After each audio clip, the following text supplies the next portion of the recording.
Stand for the pledge.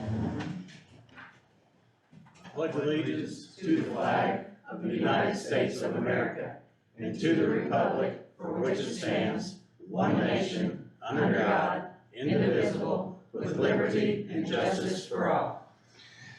Alright, this is a part of the meeting that if you're not on the agenda and you have something you want to bring up, we can talk about it, we can't act on it.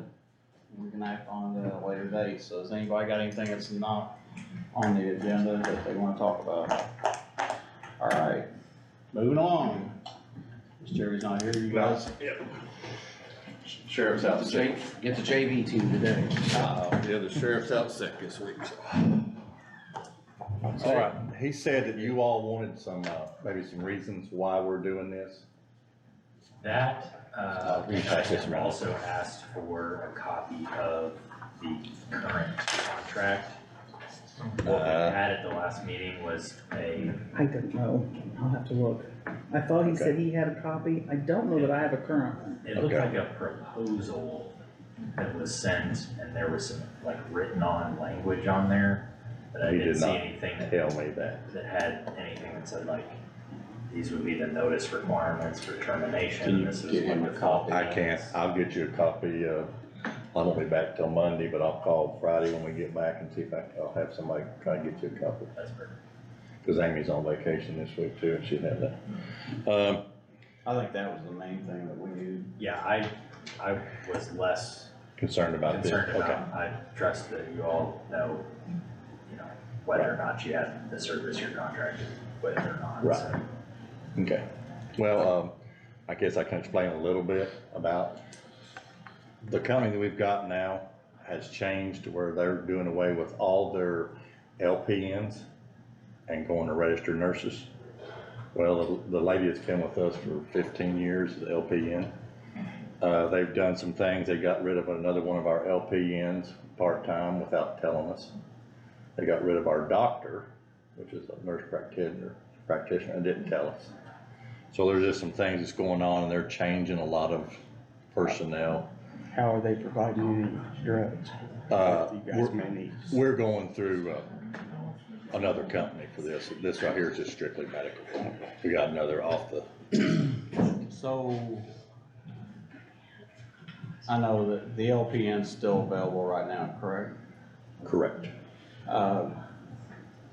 What about the doctor who's stepping in for a doctor Well- or a nurse practitioner? Again, you can read that. We're having problems getting hold of doctors when we need them.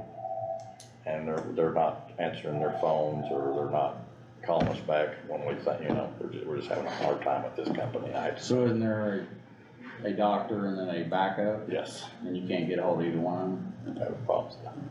Okay. I know we talked about it the last time, with the sheriff last time. I'm not really concerned about all your, you showing the history of where they're failing. I mean, I'm more concerned with who else is out there that can do the work. We, like I say, And did you bid it or? yes, we got 3 bids here tonight from here. That's the reason. So, yeah, it's a services agreement, so it's not like necessarily required to be bid, but I think it is in Makes it plainer. the spirit of public purchasing laws to try and, okay. So, and I know who's bid, I mean, so, at this time, I guess we'll just open them up and see where we're at. So you just read, You can. read off who the company is and then the total amount for the service for each bid. If you want to, you can have it. I didn't realize there was more than one person out there that did this. There's about 4 companies.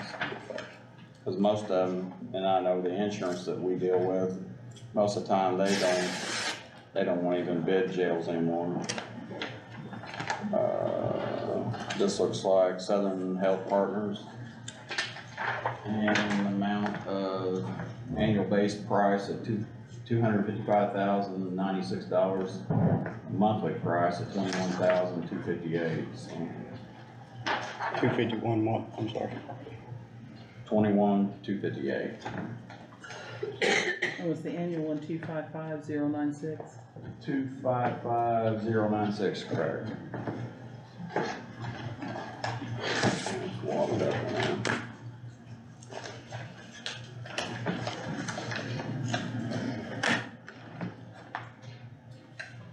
Just I cut my hand off. So, let's see. We'll say this before, while I'm trying to open this anyway. As we do with most bid openings, we're going to take them, we're going to probably table them until our next meeting and have our attorney look over and make sure they're all equal to what everybody else is, you know, quoting. And then I can get you the copy of the other one. And then we can get the other. This second one is Fast Access Correctional Healthcare, and the annual price is $296 even. And I don't see a monthly charge, so just assume that $296. Let's do it that other one. I'll look at that this one.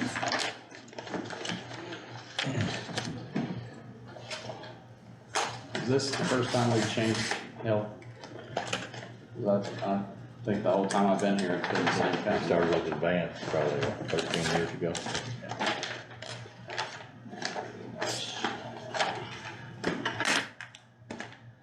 This looks like QCHC Quality Correctional Healthcare. And the quote is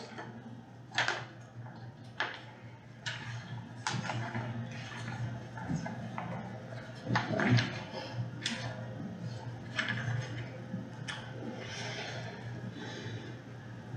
Our estimated cost, it will cost $265,920, annual cost estimate. I don't care much for the estimate. I'd rather that be a solid price.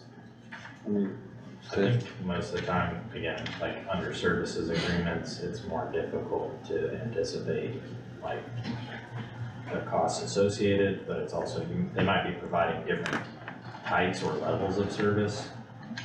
yeah, and So that's where we need to look at them all three together and make sure that it's we're not the getting same the as same. like buying materials. Yeah. So, you get that one too. I had quality correctional healthcare for 265,920. I believe that's what it was. 265,920, you're exactly right. Okay, alright, so we, do you have any idea what our current is? I think it's around 260, 55. I was thinking 255 something, Yes. but I'm not sure if that was the first bid because we did have to do an additional on that, or maybe if that was after it was over. That was because we just signed our new contract in February. Yeah. with, Yes. So we signed a new contract with the same company we have now, and they turned around Well, and started, they had done the changes in January 1. And we signed the contract for what we got here, the LPNs and stuff, and they didn't discuss that in February, they just signed the contract, and after we signed the contract, and all of a sudden they did these changes without telling us ahead of time. okay, It sounds like we're in the ballpark from what we're. Yes. yeah. Yeah, 255, 265, and I think one was 290 something, 296 something. 296, yeah. Yeah, so, all right, well, we'll take them under advisement and, let our attorney, look them over and make sure they're all Okay. comparable, and then if you'll get what he's asking for. I will. You know, get him an email back to what he's asked for, we'll be able to nip this next meeting. Okay. Sheriff apologizes for not being here, being ill. I know last time you guys tabled, whenever there was a discussion of the contracts. I had a couple examples of different contracts, and I apologize for not being at that meeting, to be able to answer some questions. He said you guys had several questions. Here's one example. This is a contract with 10 people. This is a contract with Vanderbilt County. So the good part about the contracts are nothing goes in there without you guys signing off on that. So anything that would be in there, you would have full disclosure to have, say yes to, say no to. back to a previous meeting at one point in time, Commissioner Jones, whenever you stated you wish that you could help the employees more over at the sheriff's office. What you put in the contract is entirely up to you guys. It's a negotiation, it's not one side or the other. I mean, it said something about some anti-union in the bylaws of the FOP. We can't strike, we're not a union. No emergency So service. it forbids us in our bylaws that we can never strike. That was created over 100 years ago.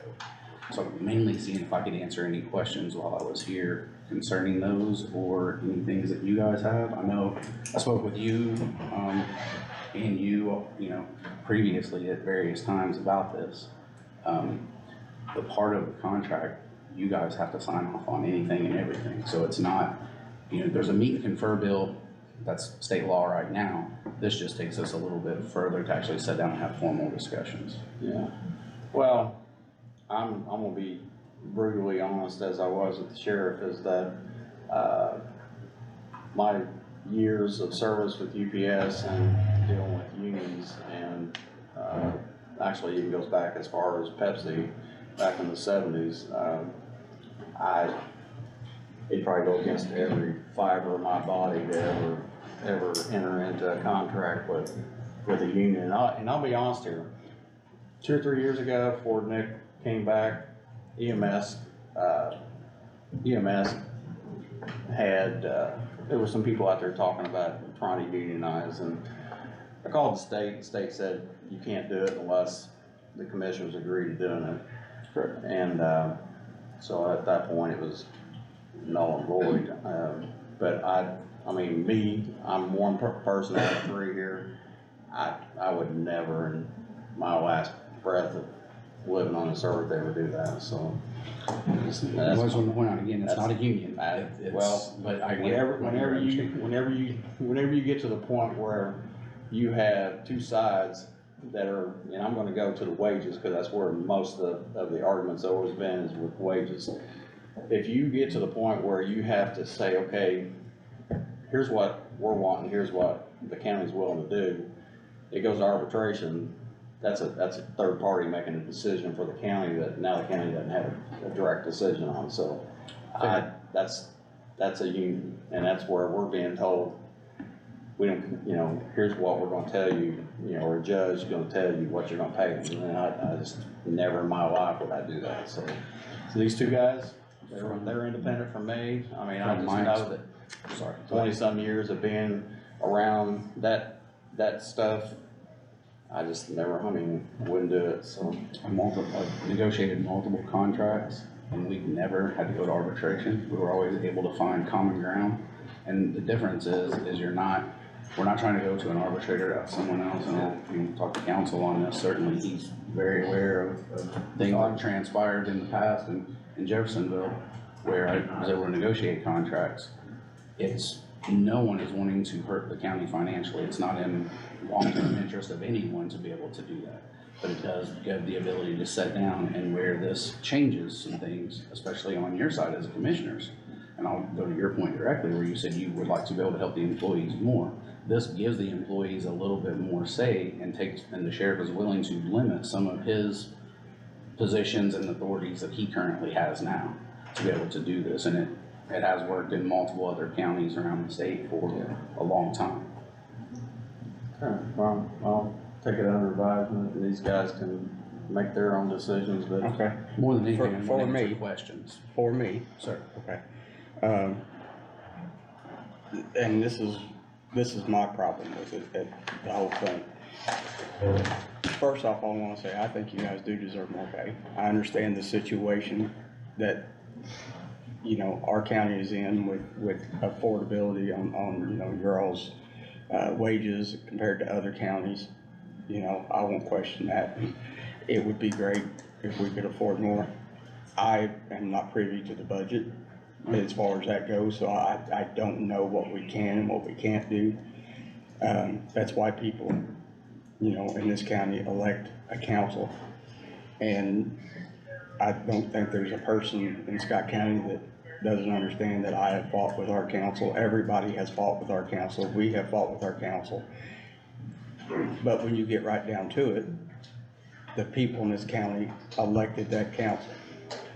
And if we do, as you're saying, we're somewhat taking some of that little bit of control away from the people who elected that council to do that job. And that is their job to do, regardless if we like who's sitting in the seat, regardless if I agree with them or if I don't. You know, that is their job, that's what they was elected to do. And as much as I don't agree with this council, I will not take that power away from the people who elected them. So that's where I'm at. And that's the only way I can say it. The decision's yours, you guys are the executive body, and what my bringing this up was to answer questions, to even start a conversation, to see, Yeah. because ultimately, you guys would have the authority and the council would have to sign off on anything. There would be nothing that could ever happen without the council agreeing to it and signing off, because they are the fiscal body of what transpires. But I get your point, and I understand your point. I would point out that it has worked in multiple other counties around the state. How many counties is doing this? I honestly can't give you a number on how many different counties. I know certainly lots of cities and towns and even some marshals, small places. Like I said, this is for 10 officers. There's 10 officers total that have the contract here. Connersville, Indiana is a small department. I can't give you their exact number, but they have a contract. But they have a lot more industry than we. I'm not super familiar with that, I mean, with that city. I'm just saying, you know, you gotta, I guess, compare apples to apples. Certainly. And when you talk about Connersville, yes, Connersville's very small, but Connersville's got a lot of industry, a lot of big paying jobs there. And I know this because I've had to work in Connersville repairing some of their machines. And I built water towers in Connersville. I've so- been there, I'm not super Yeah. familiar with it, so. But, so you gotta look at apples to apples, you know. Some places might have, you know, 10,000 people, but they've got 20 different industries in that small area. And That's what it's I all say. tricky when you start talking. So I say at the end of the day, you guys still have to sign off, the council would have to sign off. And while arbitration is something depending upon how, this can be laid a million different ways. There's not one single plan that this is the way. You can lay a plan any way that you're comfortable in doing so. For example, Princeton, Indiana has a 2-page contract. They have a contract for Princeton, it's only 2 pages. Now, I don't think, and I'll defer to the attorney, I don't think that probably helps anyone in their 2-page in the grand scheme of things. But you had mentioned salaries before. Certain things that we talk about is retirement and having retirement issues. And certainly the auditor can point out and is well aware that we've had some issues with the retirement for quite a while now. And we're trying to fix those issues and work on those issues, but those are things that help the employees, that are not of great fiscal impact. It's having that protection to say, hey, here's what's supposed to be done, should the council decide they're not going to fund that. So it's a protection system. But I brought it up to more or less to answer questions and to see if I could answer anything and to provide some examples, see if you had further questions, since it's something that I deal with quite a bit around the state. I appreciate that. Like I said, for me, it's just taking one more step away from the council, which takes one more step away from the citizens of Scott County who elects that council, so I can't agree to it. Well, this board, and I will say, this board made the suggestion, right, you know, to the sheriff, hey, would you give up a deputy for a raise? You know, $5 deals. He jumped on that, you know, wholeheartedly. I mean, and I was glad that he did, and when it went to the council, it didn't work out exactly the way I thought it was going to, because, you know, I figured the money didn't work out exactly to the raise that I was anticipating, or my math came up with, but again, that's not our privy. That's the council's privy to decide how much they're gonna give somebody a raise, but I will give the sheriff credit when I asked him if he would do that to try to solve the issue, he jumped on it and said yes, and I appreciate him doing that, and it kinda alleviated some of the problem, but I still don't think that they got the raise that they should have got. I mean, Well, unfortunately, certainly the fiscal aspects, I'm a taxpayer, so, I pay taxes the same as everyone else, and no one, we all try to look at our dollars and our value and what we can get, and no one wants to bankrupt Scott County. No one wants to put Scott County in a financial, we all hope for, certainly growth and positive growth, and while, yes, I want to pay raise as much as next guy. Situation we have right now, whenever our pay matrix was taken away, we have officers all over the board at different salary rates with no rhyme or reason as to where things are going to go in the future, how things are going to get there.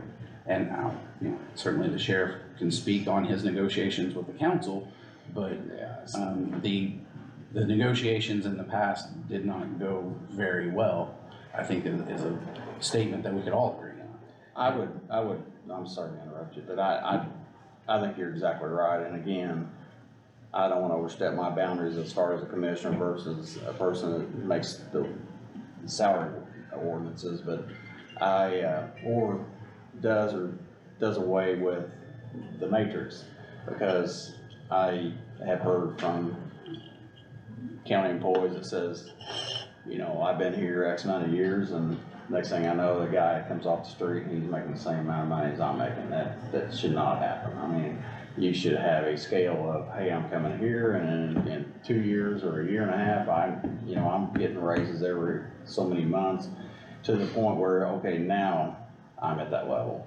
I know EMS had the same problem where they were trying to keep people that had been here, longevity.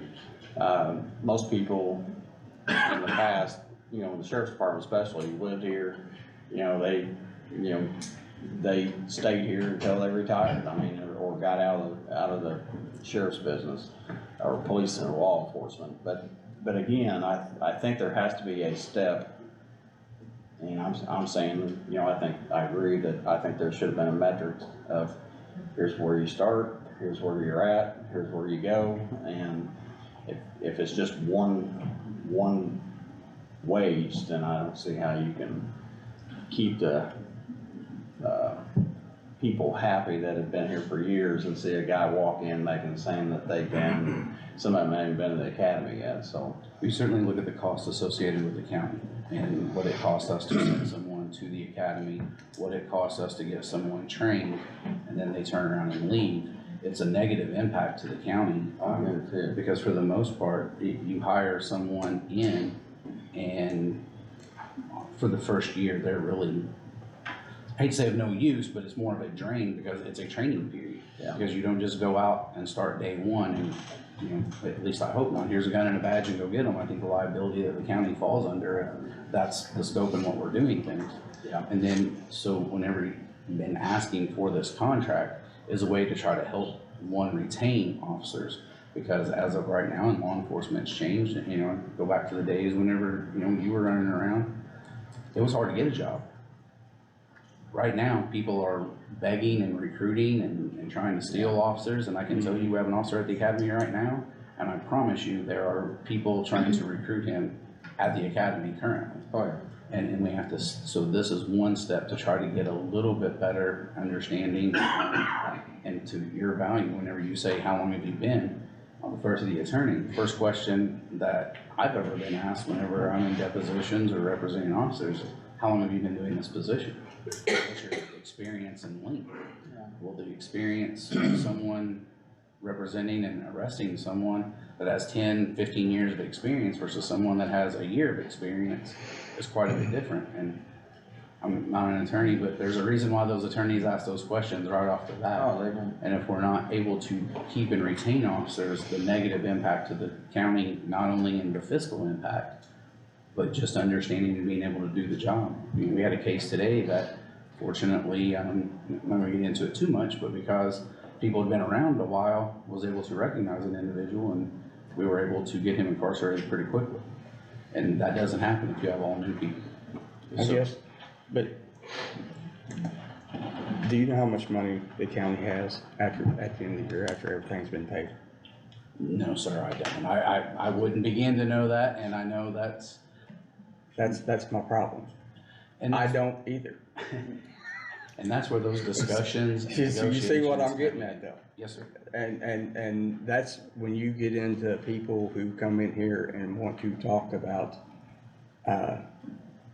arguing with the council about getting you guys raises. They might argue back and forth for 3 or 4 days and burn up everybody's time for nothing because nobody, you know, other than the council, nobody knows how much money I mean, Jenny could look it up, I could find the answer. It's public record. It is. But off the top of my head, I can't sit here and tell you, I mean, and here's all these conversations we've had, and I've told you that I want you guys to have more money. But there's nothing I can do because I don't know how much money is left after everything's being paid, and it's a big floating expense. But if So I may, it's I would for me just, to, one thing, I'm not advocating for either side, but I will say that the state code essentially prohibits deficit funding for, collective bargaining agreements. So if the concern is that in some way that an arbitrator would order the county to pay more than the county is financially capable of without running a deficit, I can tell you that the statute provides that any contract that's entered into that puts the county in a position of deficit financing is void. So, and I'm not saying, again, I've been clear that whether you do this is entirely up to you, but I will say that there are some built-in protections for kind of the issue that you're concerned about in that respect. And I'm not saying that that doesn't. what I'm trying to get at is, I mean, they deserve raises. I want them to have raises. But this big discussion, and I'm gonna go back to a while back ago, which was, we want $5 more an hour for every employee, and we involved the whole county in telling everybody in the county how bad the council was. And I will be the first one, boys, I have sat here and badmouthed the council myself. But how bad the council was because they didn't give $5 an hour raises. That's great, except for everybody that you talked to and everybody that you stirred up. Nobody knew whether or not the county even had $5 an hour to give. And the good part about what I'm proposing, sir, is, as he said, you can't do that one if it's. I understand now, Two. I'm talking about, Those. and that's the point I'm trying to make now, is that I do not know how much money we have. So, and I'm not gonna take power away from the people who elected the council to do their job. Okay. And like, when I'm talking chip seal equipment and stuff like that, I'm talking ARPA money, and I know the money's there because they can't spend it without us, Correct. and they won't give it to us. I get what you're saying. So that's why, but I mean, that is something that I know we had the money for. But when it comes to our budget, Well, there's certain that is funds- not for me, because I'm a commissioner, that's not my job. If I may, there's a couple things. One, you're not negotiating. It's not like some outside force is coming in. You're sitting at the table with us. The people would be whoever, however you design this, if you would design it. And I know, obviously you're not in favor of this right at this point in time. But to be clear, it's not some outside person that's coming in and then forcing someone to go to a judge. I've negotiated multiple contracts and been involved in contracts all around the state, and very few, from my experience, ever reach arbitration. Because one, it costs both sides money, and two, as he said, you can't go and you can't get blood out of a turnip. And again, no one wants the county to be in financial peril. It does us no good to say, hey, let's get we'll use a $5 an hour raise this year, and now we're laying off and having to take cuts next year, and our insurance increases $7 an hour. Well, that's not a very good long-term plan financially. It's not a very good long-term plan in a variety of factors. all of this does is then is sit down and be able to answer those questions and to be able to have those questions answered that, okay, how much money is there? For example, the public safety tax, the lit tax, how are those items used and how are they spelled out and how is that money spent with certain things that have been put into place? I just want to be clear on that and, you know, I respect your position. At the end of the day, guys, I'm coming here hat in hand, this is your decision. You three have the vote, it's nothing that we can do other than come here and try to answer questions and try to get help for the men and women that are over there and out working the streets right now, so. Greg, you want to comment? Yeah, so, one of the things that I tasked, the sheriff with when this was brought up last time is when Randy made the comment about apples to apples, that's kind of exactly what I was tasking the sheriff with, find us counties that, you know, is apples to apples in comparison to us around 25,000. So that we can reference with them to get the pros and cons. Now, by luck, or maybe not by luck, by accident actually, I actually ran into a county that, but I would like for you all to do that homework to bring that to, I would like to see it, because, you know, I guess just keeping an open mind. Right. You know, I would like to absolutely see if that's working for them. And if it's not, it's, you know, it's not, but that's what I'm saying. I mean, we weigh out the pros and cons and at least look at it. Whether at the end of the day we do anything or not, that's one thing, but I'm open-minded to at least say, you know, here's what's working, here's not what's working, and that's probably, maybe it's in the best interest of that county, and then again, maybe it wasn't. So that's what I would say. Certainly. I will say this in fairness and transparency, a lot of counties across the state do not. For one, a lot of sheriffs have been reluctant to release and relinquish some of their authority that they have off of the bat. Now certainly there are several counties that have contracts, but they are usually some of your larger counties that have been around, you know, and they've had this contract and this stuff going on for a long time. I'll try to do some more research. I apologize on the county and the size. I was thinking the small size, which is why I got the 10 officers. But I'll do some more research and come back to you guys at a later time. And it's fine, if you're, Yeah, That's what your- I'd like that's to what know your how many direction counties is. are doing this. Well, Right now, actually, tonight. kind of, you're piggybacking off of what Greg said. Your county's actually one that I believe has that. Spencer? Actually, I ran into a guy at an event not too long ago, and I just happened to, out of the blue, ask him, he was a commissioner, asked him about it. He goes, oh yeah, we got it. And he goes, it was there before we got there. And he goes, if I was there and voting on it, I probably wouldn't have voted for it, but he goes, and you know, I don't know what kind of financial situation their county is in and what kind of revenue they generate or the taxes they say they have, but again, to Randy's point, some counties are, you know, rich for tax dollars from someplace, you know, whether it's industrial, a riverboat, I mean, other reasons why people have money that, you know, some other counties don't have access to,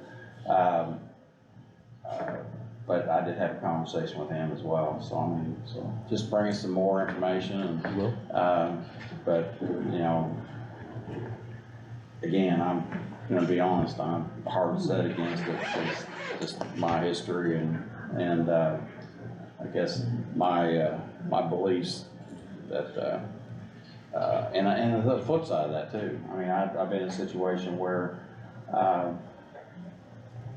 there was a union shop and I know you say you can make all the rules you want. I mean, I don't know how you do that. I mean, cause I've been in situations where the piece of paper sitting on the floor, I can't pick it up because, you know, I'm not a union person, so I don't, and I'm sure, you know, your rules are different. You can, and you say you can set the rules how you want, but, you know, my my experience with unions hasn't been a positive one, so. And certainly I do want to point out, public safety in and of itself has certain things, and there are certain federal laws that preclude some things. Our bylaws within the FOP preclude certain things. So it's not, I just think it's different than a full-fledged union, and I'm not knocking union in any way, but it is a different category in what we're looking for. But I'll get some more research and come back to you guys and go from there. And I do appreciate your time. Actually, if you get it, go ahead and email it to us so we have an opportunity to digest it before we have a meeting, so. Or we can reach out to the other counties. I absolutely will. All right, If y'all got any questions about that, you can give me a call. And I'll take care of it. Appreciate your All time. right, Thanks, thanks, guys. thank you guys. See ya. Come on, Nick. Everybody knows you're here. I mean, I can hear your radio going on. That's right. It's called work. That's why the people out there are working and here and here. I'm at hour 49 already this week. I don't want to hear it. That starts with a W. Ends in winning. It's Yeah. called winning. Whiner. What you got? Financials are up top. Just shy of 1.2 for the year. Cash ledger's at 882. Had a slow month in June. Did 390 911s plus an additional 80 something community paramedicine, so a total of 464 runs. Projection, we're still 11% above projection on runs and 12% on revenue for the year. So how's the people that are in the paramedic program, are they still surviving the program? We are now entering the pharmacology and medical math stage, so they all want to quit, but that's normal. All 15 are still in. We're getting out of the precursor stuff and getting into like the real stuff now, so it's a little eye-opening for some of them. We'll weed out maybe We'll some. weed out a few. Alright, what else you got? Just wanted to keep you guys updated. I went to the council, and they advertised I'm going to them next week for an additional appropriation, to work with Dr. Yazel and University of Louisville to potentially get blood here on our trucks. There's still a lot of details that Dr. Yazel is gonna have to work out, in regards to, the blood bank and U of L thing. But I do think if we are able to, do that acquisition of that, joint venture, that would be huge for our community. Alright, now, you brought this up last meeting, so I got a couple of questions. Shoot. Did you get it? We're talking about blood. You been, yeah, I know all about blood. You're in the field, you give blood to somebody, what's the benefit and when would you do that? Obviously, there would be certain parameters that are in place that would say, yes, you give it here, no, we don't. The problem is the reason that it's not widely used in emergency medicine or pre-hospital emergency medicine is simply because of the cost. I mean, cost is huge for blood. But then there is also a lot of comorbidity factors that have to be brought into it, and a lot of diagnostic equipment that's brought into it that most services don't have. We have the ability, or we have ultrasound on our truck here, which allow us to visually see internal organs, check for bleeding, depending on what views we're looking for. So that can be used in a diagnostic and confirmatory measure to say, yes, there is an internal bleed, or yes, there is, blood in retroperitoneal space, or, we have, besides an assumption, we have some diagnostic tool to use. We also have iStat on the trucks, which check the hematocrit and hemoglobin levels, which give us real-time blood levels of what we're expecting and what we're seeing. That is why Dr. Yazel is pretty confident that we should be able to get this, because we have all the tools in place on the diagnostic and confirmatory side, so we're not just blindly administering blood in the field. Okay. There would be a certain parameters that obviously us, University of Louisville, Dr. Yazel, the blood bank would all sit down for to say, hey, this is the scope that we would like to see, this is the scope we would like to see, and we all come to an agreement on where we are.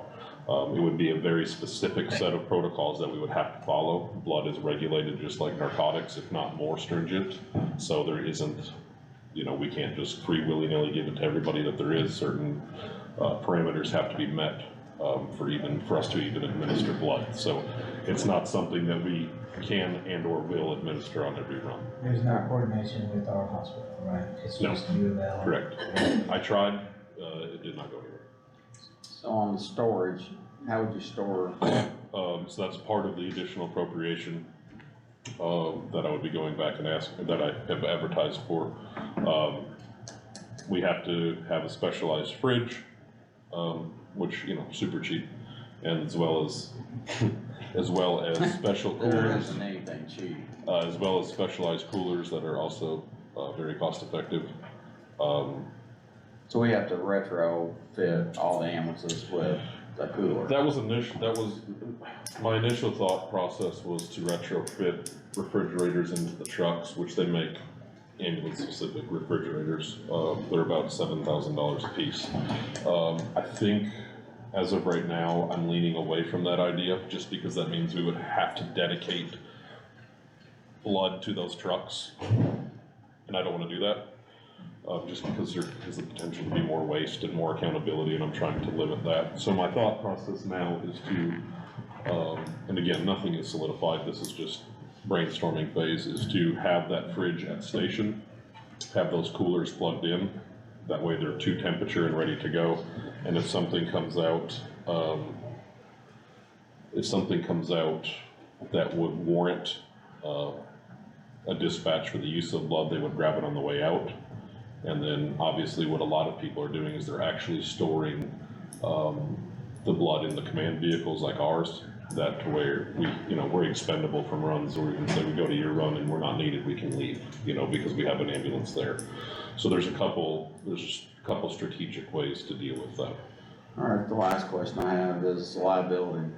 No different than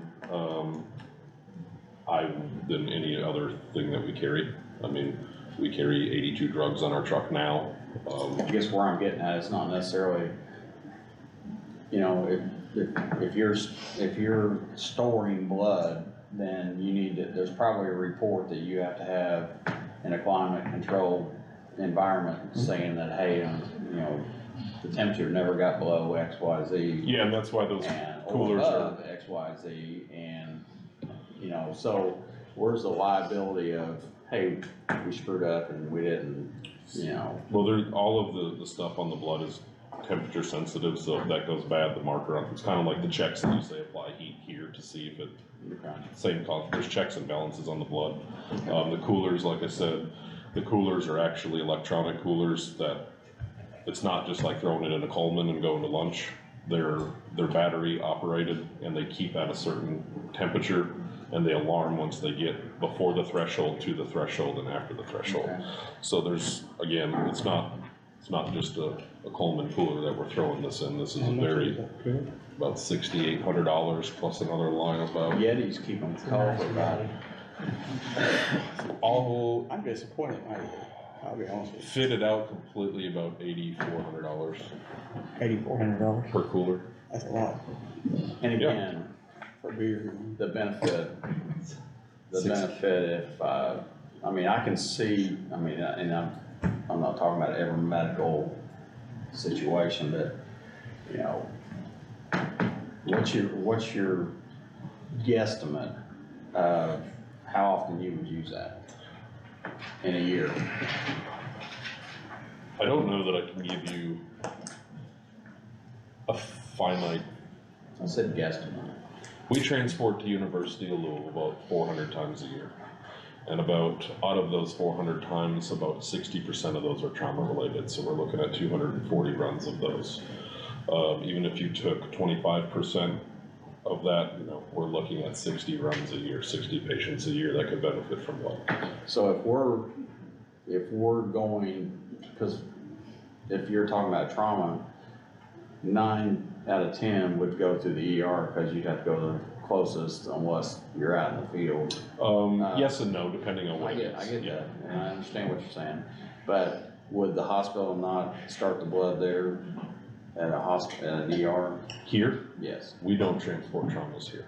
We go immediately to U of L on all traumas that we deem are trauma. We don't stop here. Or we fly them if we are limited on resources. If they're room 9 eligible, we go straight there. If they meet the criteria for room 9, then we go straight there or put them on a helicopter to go there.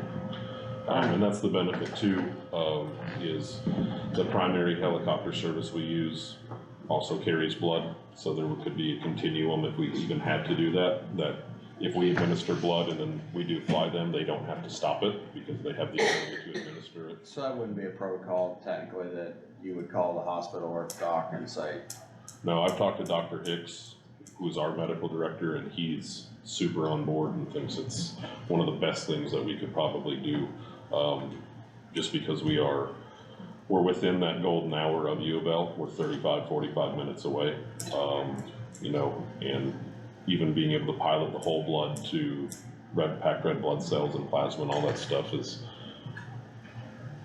would be a huge benefit in the future. What is the shelf life? 21 days. there's a lot of it gone. So, and that was one of the initial conversations Dr. Yazel and myself had, and the process would be after day 14, we take it to U of L and we swap out. They take, that means it's still got 7 days to be used. They move those bags to the front of the line at U of L. It'll be used that day, most likely, but they'll give them 7 days to use that blood. So when you're in that program, Nick, there's a certain amount of guaranteed blood that you will receive. So we shouldn't be having to spend money for blood not being used because we're passing it back in. We'll have to buy for each bag per month, but we're not buying for both bags per month. We get a swap out per bag, so we buy a bag, swap per bag, buy a bag, swap per bag. Oh, that's a stupid question, what's a bag of blood cost? Next question. $1,500. That's better than I thought. It's a good cake party.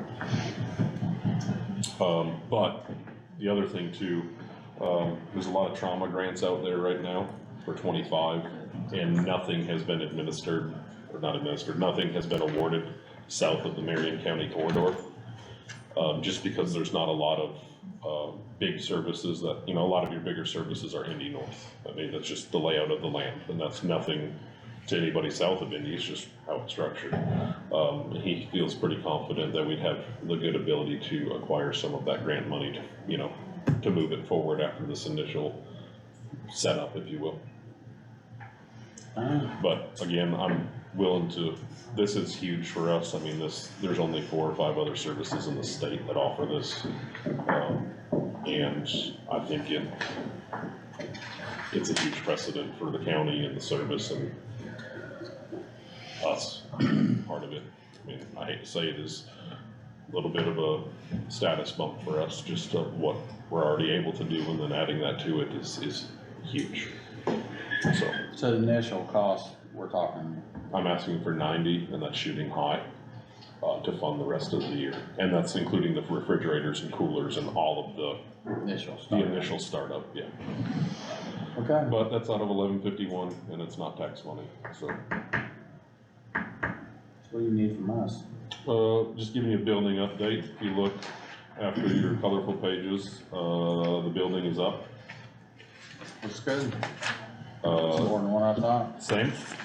I was slightly alarmed Friday morning. What I'm talking about is that The initial quote was out there was not to have metal on the sides all the way down, but they put it on there, so I'm not mad about it. it should have been open to the back, So, not mad about it. but they skinned it.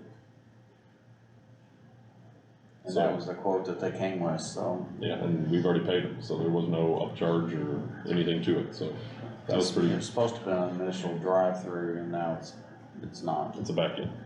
but it also protects more, so. Concrete's gonna start this week and finish next week, and then electric will be after that, so hopefully So if by, you ever want to get in the front or put doors in and We're make it done. where drive-through It's is ready. ready because if you look, your 6x6s are closer than a 8-foot Yeah, for a vehicle. it's not gonna be a drive-through anymore. yeah, and where they built it was where I asked them to build it, but there's not enough room to swing that way anyway, so. But still, I mean, they can back in and Right. down the road, we put doors and close it if we want. Yeah, I mean, at that point, the only thing it would need would be heat insulation and doors. So, I would just like it to be able to, someday if it needs to grow, you could go through it. But I can drive through it for you real quick. so. Looks good. What else? Moving on to driving through stuff. The Durango has been totaled, Yeah, that's what. due to the drivetrain and power plant damage. So, I once again come to you, seeing if we would like to replace this vehicle or not. I would like to replace it, but if you would not like to replace it, then I guess we're not replacing it. I'm gonna ask a question, and I know we always try to buy new and stuff. Is there any used off the lease vehicles that people are turning in that are on a 2-year lease or something that there might be a Durango that we can pick up? I'm seeing a lot of cars. I just, respectfully, I hate buying used, I don't say nobody, very few people get these vehicles and just go 35 mile an hour in them. And I don't wanna be buying somebody else's problem. Like, that's just my only I get hesitation. that. So what's a new one? 45 Durango? Depends on who you buy from. There's one, there's the other. This is for a Tahoe. I'm not sure if you've watched the news or anything lately. yeah, A lot of the Durangos are on recall right now. Yeah. I don't know that I wanna get into that mess. Full disclosure, haven't priced them, just because I'm not interested. If you tell me to be interested, I will become interested. But if I have a choice on how to spend our money, I would just rather So spend what's- it. I would not be interested. So what's the difference in price from a Durango to a Tahoe? When we quoted them earlier this year, it was like $3,000. I haven't quoted one now, I don't know if there's a price fluctuation, we're not talking 10 grand or anything. But I'm not talking upgrades, because I know how somebody is about upgrading. I have seat covers in my vehicle because the cloth burnt my pants. Rashes, You know the upgrade I got? Rashes the back. Steering wheel. rashes the back of your leg or something. I don't even have cooled seats or nothing in it. It's as bass gets. Speakers in the rear doors don't even work when I wanna listen to music. That's how basic. They took that and put it in somebody else's Yukon. I've seen your Two vid- speakers. I've seen it. It's Looks not good, about- don't it? It's not about, it's the outside that I'm talking about. That graphic design's cheaper than the one on the I'm not talking Durangos. about the graphic. What are we talking about then? You gotta be more Are those specific. wheels and rims the same? Oh, those are factory wheels. GM, or not GM. I don't know. What kind of payout are we getting from the insurance? As of right now, I don't know a definitive because they haven't priced sirens, radios, all like the electronics. I was So we waiting, don't get to take it out? we can take out what's usable, but there's a lot of stuff that's not usable, and then do the whole depreciated value thing, all of that. Right now, we're getting just shy of 17 for the vehicle. Plus, I would figure this is a complete shot in the dark, but judging by what we paid of what's broke, probably another 10 to 12, but I don't know what their depreciated value is. Do they depreciate it 50% after 1 year, I don't know. So you're saying that if we total it, they write us a check, it's gonna be south of 17? Oh, did you not know that our deductible is $5,000? Yeah, you told me. So my check is gonna be south of 12. Well, I'm south, not happy about that. south of 12 and the prices you gave there. 48. So, Yep. I thought, cause I believe, I I went guess- back and watched the meeting, I thought all of our vehicles had full replacement value on them. Apparently, it's only my ambulances that have full replacement value on them, so I got another. I'd like to fix that. Or is that Tahoe a police rated? Mhm. So the two places you're talking about that have those police rated? Nobody has them. Huh? Nobody has them in stock. I get that, but I mean. Both of those We're are- not gonna get just a regular Tahoe, We're not getting a soccer mom Tahoe. They meet all of the IDHS specifications that are needed. Sorry, whoever at the top. Do you, try the one in Seymour? Seymour? Yeah, Popcorn. Mhm. pretty big up there right now, so. I know I got one was from, and I have not talked to John Jones, that was just the quote from, Last time. yeah. And the coil one is an active quote. Alright, we'll get some active quotes and then we'll figure out what our deductible or what we're getting out of it. And that was a 2016, wasn't it? 14. 2014? Yeah. So again, if we can take 12,000, Yeah, I mean, I would be, we're talking 36.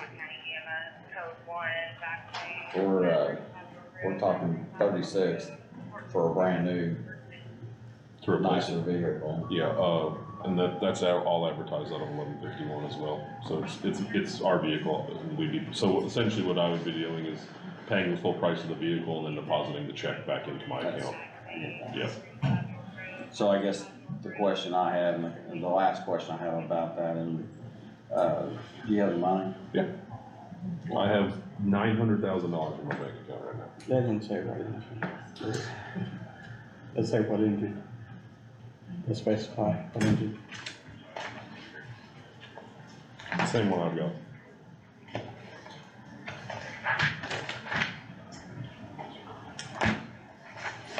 What's the plan for the? I'm pretty sure it's a 5.3. 5.3 Ecotech Next week D8. sometime when everybody's available. We'll Okay. do that offline. It's the Yeah, L series block.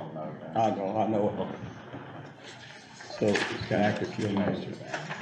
Yeah, that's unfortunate, Yeah, but everything. but that can be deleted. And it's legal to delete it. Yes, it can be actually deactivated Yeah. from the heads-up display on the vehicle. What else you got?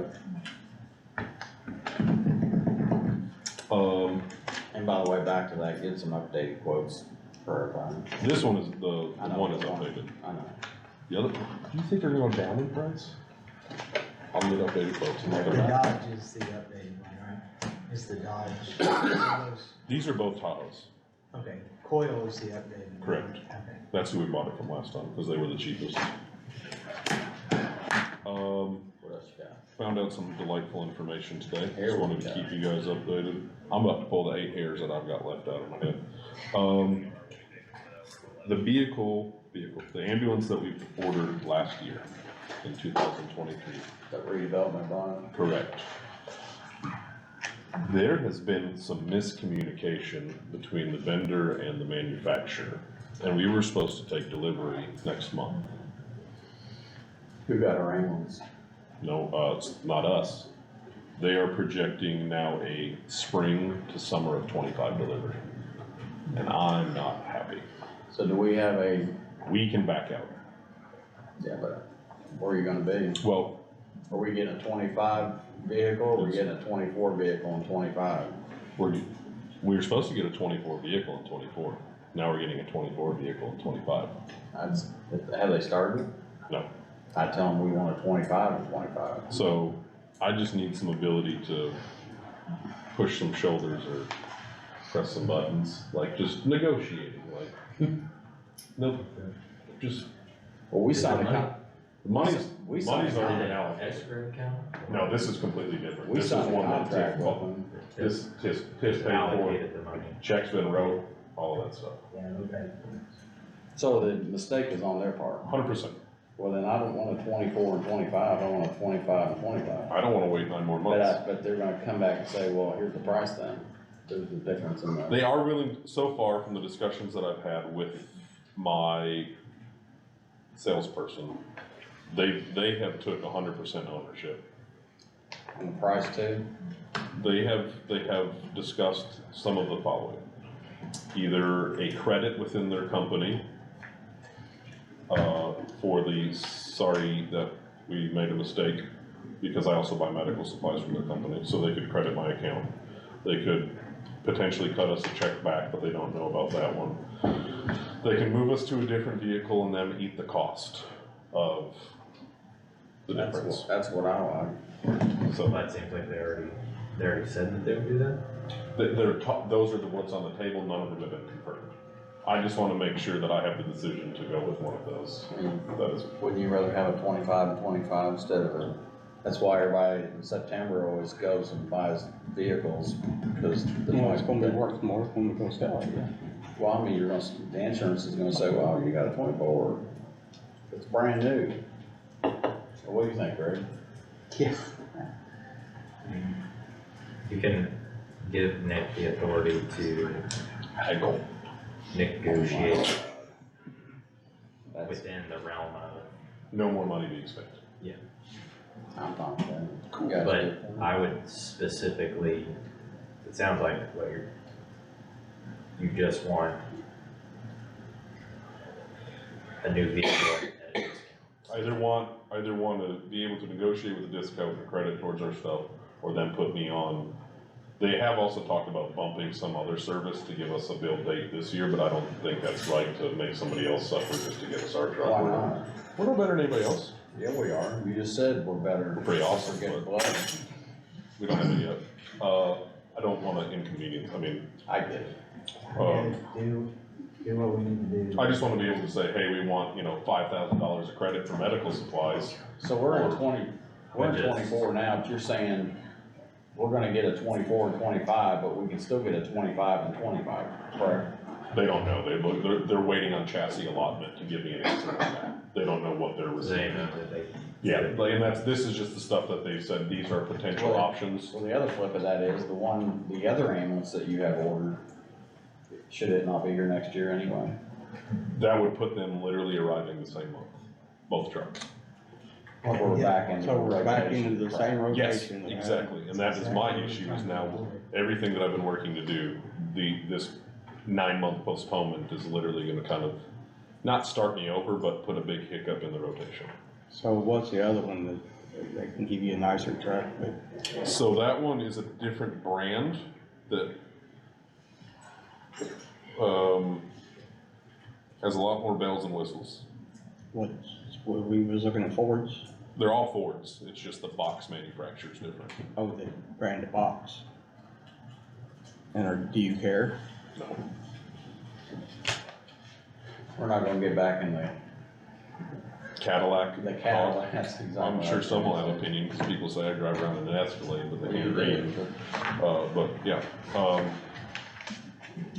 Is it's it a longer one or is it? same size, same specs as far as like height, weight, distribution, same liquid springs, same steps, same all of that stuff. It's just, when we initially were talking about this, is like some of them have those like scuba diving seat belts, and there's just a lot more of the safety and lighting aspect, like internal. And that's where you wanna go, right?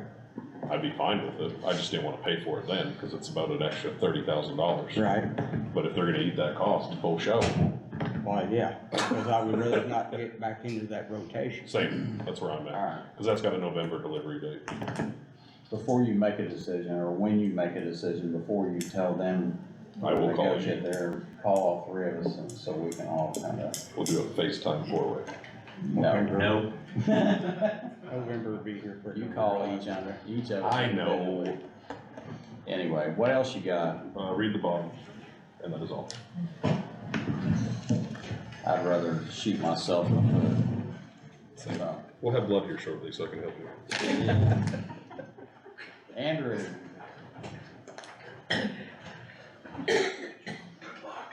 Hope you're not as long-winded as Nick is. This should be short and sweet. Alright. Contracts for our Microsoft Office 365 products. And yes, Nick, I do ask questions, cause I wanna know what I'm talking about. I appreciate it, you know, when you say I'm wrong with you when you ask questions.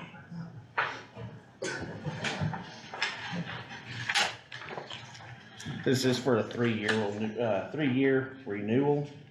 Is this what we This is got kind found of, out about? yeah, this has kind of put me in a little bit of a pickle. I don't know if you've seen the council meeting, watch that yet. I don't watch it. I try not to. Okay. So, It depresses me, so I just don't watch it. Dale, I've always used Dale for our 365 services. They've got good prices. This time around, they kind of dragged their feet a little bit in this process. And right at the last minute, they gave me this quote that you guys are looking at, which is about $20,000 more than what it usually is. State of Indiana had a contract with Dell for K through 12 municipalities, everything, major discounts. It fell through.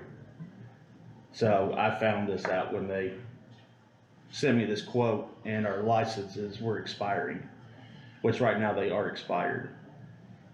Have a 30-day grace period. That's keeping us running. While I said heck with it, if we've got this 30-day grace period running, I'm gonna try to find another price. Went out to one of my other big vendors, CDWG, huge vendor. They were actually 10,000 more. So we're pretty much back to this. Where you say it fell through, who did the state go with? State didn't go through with any of the companies. CDWG also said that they had the state contract, it fell through too. They did not. So I'm pretty sure Indiana was the side that said, nah, we're backing up off this and taking that money to some other project that they're doing, so. Do you think Indiana's not gonna buy computers at all now? This was just a state contract with companies to give government discounts, and that just stopped. It helps with buying power. Yeah. That's why I don't understand how something like that wants to be. Yeah, it was a major increase, drastic increase. Which, talking with the council last meeting, for this to go through will take my entire county budget to zero, negative. Which we've already talked, and they're kind of, we didn't have an agreement, but they are all kind of like, how much do you need? Let's get this moving, then I'm gonna have to get an appropriation additional. When was that? Last month, they did that Yeah. in June. Did they do, did we advertise for an It's been advertised, it'll come out on the July 9th meeting. Is So- other municipalities, are they dealing with the same issues? I did reach, Their licenses may not have expired yet. I did reach out to, like, we're on Slack with a bunch of other county, like the IT people and stuff, as the bunch of nerds, we're just the nerd group. So we're always like on there just, bouncing ideas and talking about this, and I did bring this up, and there's just a bunch that are not right there at that time that they need to renew, but they're looking into They're in the it. same boat. Yeah, they're looking into it, so. Well, my question is like what Randy was saying, is that the state's in the same boat. I mean, Yeah. what are they doing?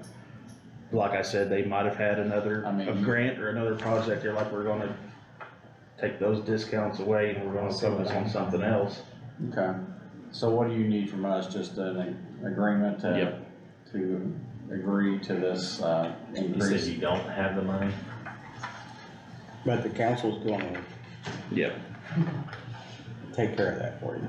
You just need us to approve it to go to the council. You and just need say, to I need an understand that. additional appropriation. You need, you only have how many days left on the 30-day window?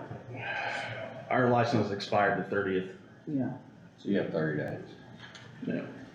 20, So could you wait till our next meeting for a signature, assuming the council That'll appropriates the go from the money? 9th to the 17th.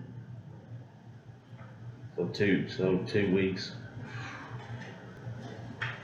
I mean, cause the only way they can do it is they can sign it subject to council. council approving it, so council has to approve it first. So, I mean, it saves you a couple of days. That'd be risky, I'll be honest. Given to, cause once this contract's signed, then Dell still has to get that, do more paperwork, contact Microsoft. Microsoft has to do their part, get the licenses going and everything, get it back to us, or we're gonna be. I'm just saying that. Can we do Like, it? say they sign it tonight, okay, you wouldn't be able to send it off tonight. I mean, if you sign tonight, I could email it to Dell. No, you can't. You don't have the money. Yeah. So when's the council meeting? Tonight. So next Tuesday? Okay, so say that if Can you do it on Tuesday? so if the council says, yeah, the 9th, could we do I know this is not a real big emergency, but it kinda is, if we could do an Well- emergency session to, You could just have to call a special meeting. okay, Can we do this? Can we vote and say that upon approval of council appropriating the money, that I can sign it outside of the meeting? Yes, Alright, But let's do that. as long as that's okay with your. Yeah. Okay. yeah, save some time. So call me on Tuesday night. Well, let's vote on it first, huh? Yeah, you got Well, I'm not there. We Anyway, can't rubber stamp it that quick. Yeah, and like, I apologize to the council too, and apologizing about this too. I've never had my budget ever go like this since I've been here.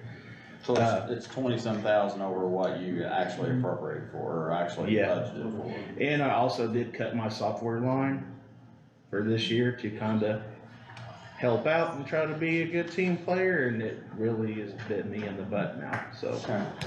All right, I'll entertain a motion to, upon approval of the council, for additional appropriation for the Microsoft licensing software. And also approval to sign this document, this contract outside of a regular meeting. I'll entertain a motion to pay Dell this total price of $56,163.70. I'll make the motion upon approval of the council that Mike can sign the contract. Randy makes a motion, Craig, I say, Craig seconds that, and I'll make that unanimous, so call me Tuesday. Will do. I appreciate it. You guys got anything else for me? No. Thank you. Highway, Kevin. Promise you I'll get to you in a second. I'll quit Oh, talking. yeah, question, real quick. Andrew? Question real quick, how's things going with the pay thing out there at the transfer station? The what? The pay thing I out hear there? good. Yeah, it's been good. Dwayne, we just kinda talked about like, no one's used to it and how we was kinda thinking if it's ever gonna take off, and it's been taking off. Word's been getting around, people's been using it, so, I'd rather use it, take a check out there. yeah, it's been working great, so. Good deal. Yep. I'll kind of go through my list here. Bridge 105, the additional veteran sign, we got it there a couple weeks ago, so we'll get it on schedule and get it put up over the next couple of weeks if it's shot. Yeah. Some contracts that we're doing right now, we got the scoring sheet sent off to the consultant contracts for the bridge inspection to NDOT, so we're just waiting back to hear from NDOT if everything is okay, I guess. Same way with Bridge 28, we turned in all our stuff to NDOT, we'll be waiting back to get their approvals, and then it'll come back to you guys, go back and forth a little bit. Your top sheets right there is our CCMG. I just printed those off, that's just kind of a quick glance, so if you don't remember what we've done or whatever, that's it. On the chip seal end of things, had a meeting with the contractor about a week ago. We're looking at, the goal is start on 7/22 right now. We're looking at 4 days to complete the 20 miles. I think that's a little ambitious. I'm looking probably 6 or 7 days, but that's what they're saying. they're gonna chip it and then they're gonna fog anything within 48 hours. So any place they're in, they'll be in and out fairly quick. We'll be doing some advertisement, let the public know, plus they're doing their own signage. They got like these white chalkboards type things that they'll put out and be like, you know, preservation treatment being done on this road this time. They do kind of start early mornings, and so we'll just have to deal with the traffic, and we'll just try to let them know it's coming. What was the date on that? 7/22. KOB on the small structures, he's just waiting on me for the notice to proceed, and I'm just waiting on NDOT to see the purchase order. So it's a go, just waiting on those couple things.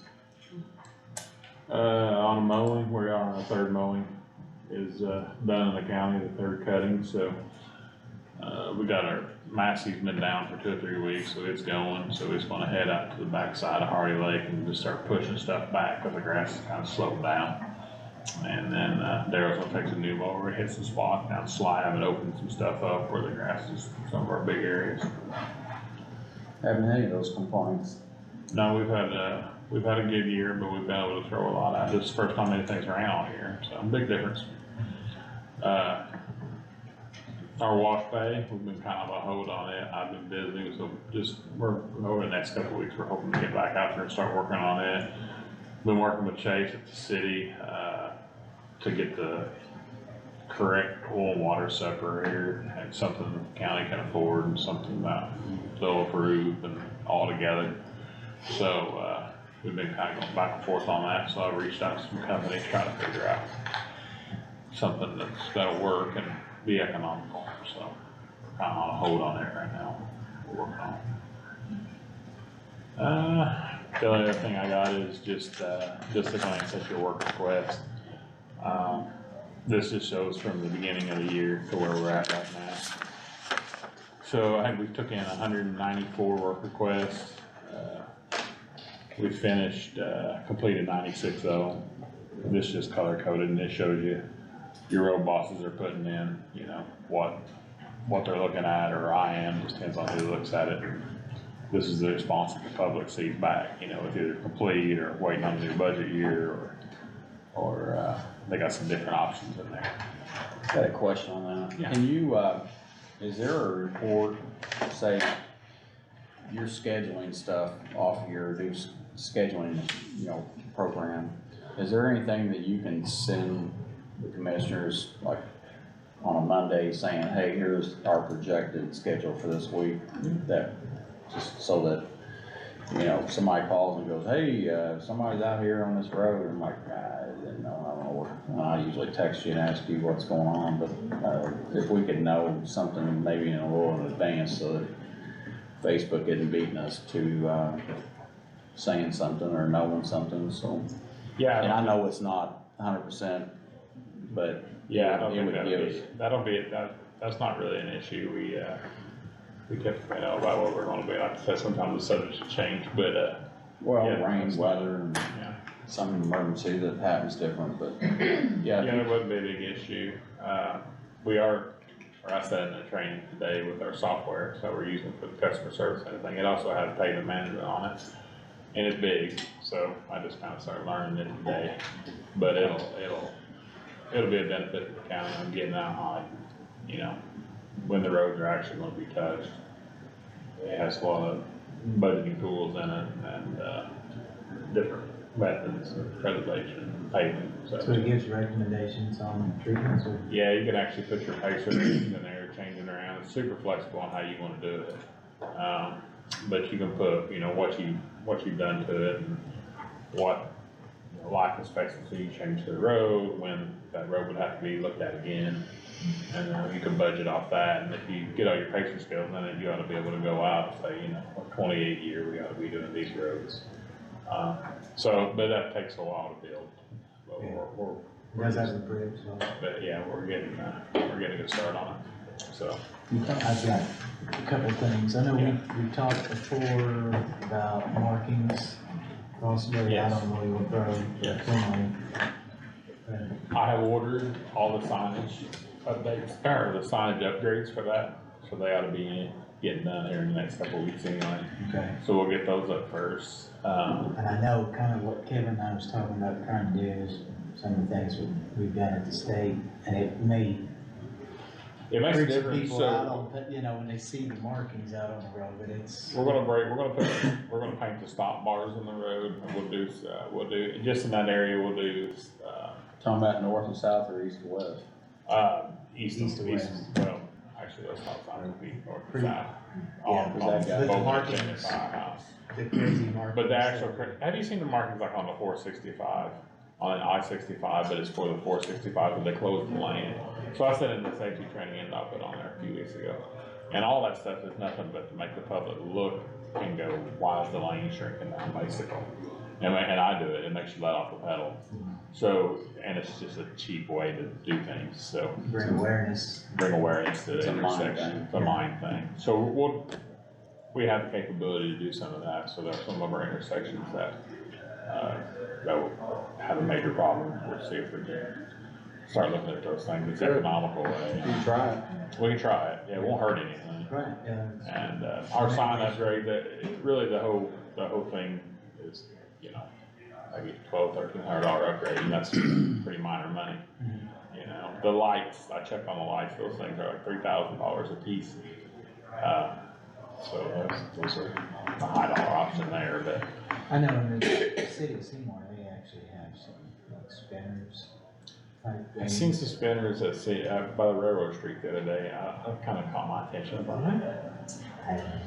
Yeah, They look kind of. They had them at Sellersburg on 65 too, that's right.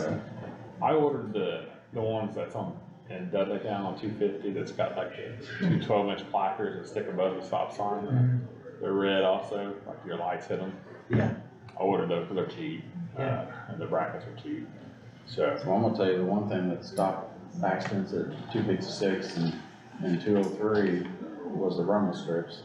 I don't know, Yeah. they don't like it, you know. No. But I've been to 3 accidents out there, pretty serious accidents. One of them ended up, the car ended up in Stacy's grocery store. I mean, see, but they were all out of state, but they were all going to Hardy Lake and they were just cruising down the road and never stopped whatsoever. Those houses that are so close, those rumble Well, strips is the I get it, but problem. yeah, You're right, they work. they do work, but we're hoping that the lines will make a big difference. I think to bring awareness to it, and plus the additional signage can't hurt. you had to see,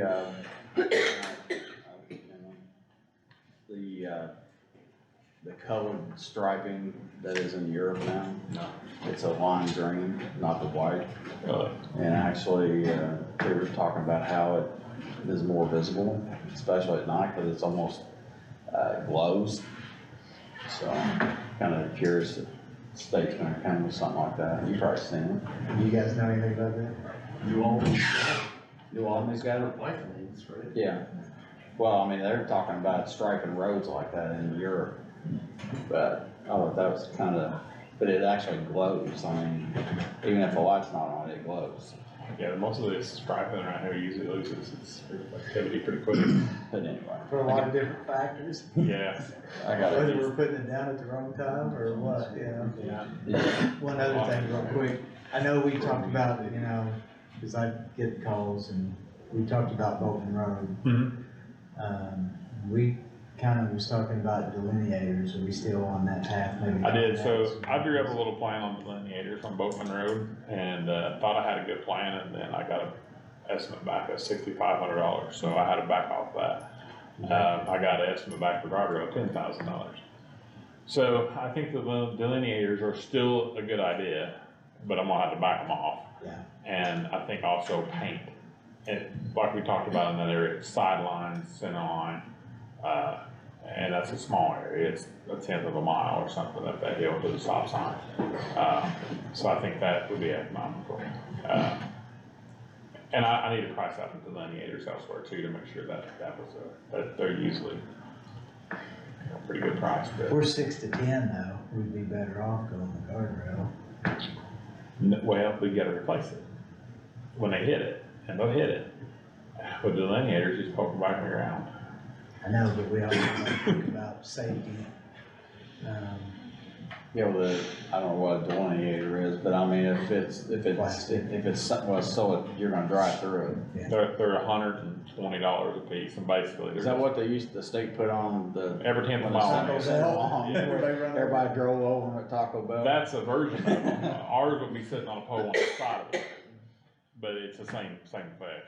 They're on the interstate every 10th of a mile, look, 10th of a mile, I you think see that's one. it. Are they the long? Yeah, you can get them white and yellow, it's got the reflectors on them. It's called, I know what you're talking about. right up at the end of, 3 on 56 at the caution lights, they got a row right there where everybody keeps running off. But I mean, I can just take the order down and then it's not used. I thought about really lining them through there, but I think 6,500 is a little hefty for that, but. That's fine. We could do less of them right there and, then do lines first, I mean, we could look at guardrail, but that's. Can you do that thing you were talking about earlier with the? Could, but I don't think we wanna, well, we want them to slow down, but. The only thing about the guardrail is would we need to acquire right of way for the guardrail? We could probably get by without acquiring right away right there. Everything that we've had designed so far, I've been trying to get away from guardrail because of the cost to replace it. So everything, all the structures we've been doing, earth to berm, oversizing it, it costs a little bit more on the front end, but then we don't have the maintenance and the price to replace the guardrail. Let me ask you a question about replacing the guardrail, since you said, well, somebody will hit it. If there's an accident where somebody hits our guardrail, should we not file a claim with the insurance and have the? Yeah. If Have the we insurance? know who it is, but Yeah, most we can of the get- time I haven't, yeah. I actually done that, I didn't know, I forget what that program was called, but I run around. There's actually a guy, poor guardrail, I done got a cable break. Like Seymour District recovered like 1.5 million one year off just cable break. It's amazing how many people out in the country won't self-report too. Yeah, I mean, I have no doubt about it. But we have one on Little York right now that I need to get repaired. Little York, The bridge? yeah, and I mean, that's $13,000 with that semi hook. I don't know what semi it was, but the semi hooked onto it and bent it. That's $13,000 fix. Got a, question about, we losing road signs again? Well, yeah, we're always losing road signs. It's hit or miss, but I mean, yeah, they're disappearing at a rapid pace. And I know some of them, you have retired some signs, and I'm gonna say something that these guys sent a text, which I've seen this car 2 years ago.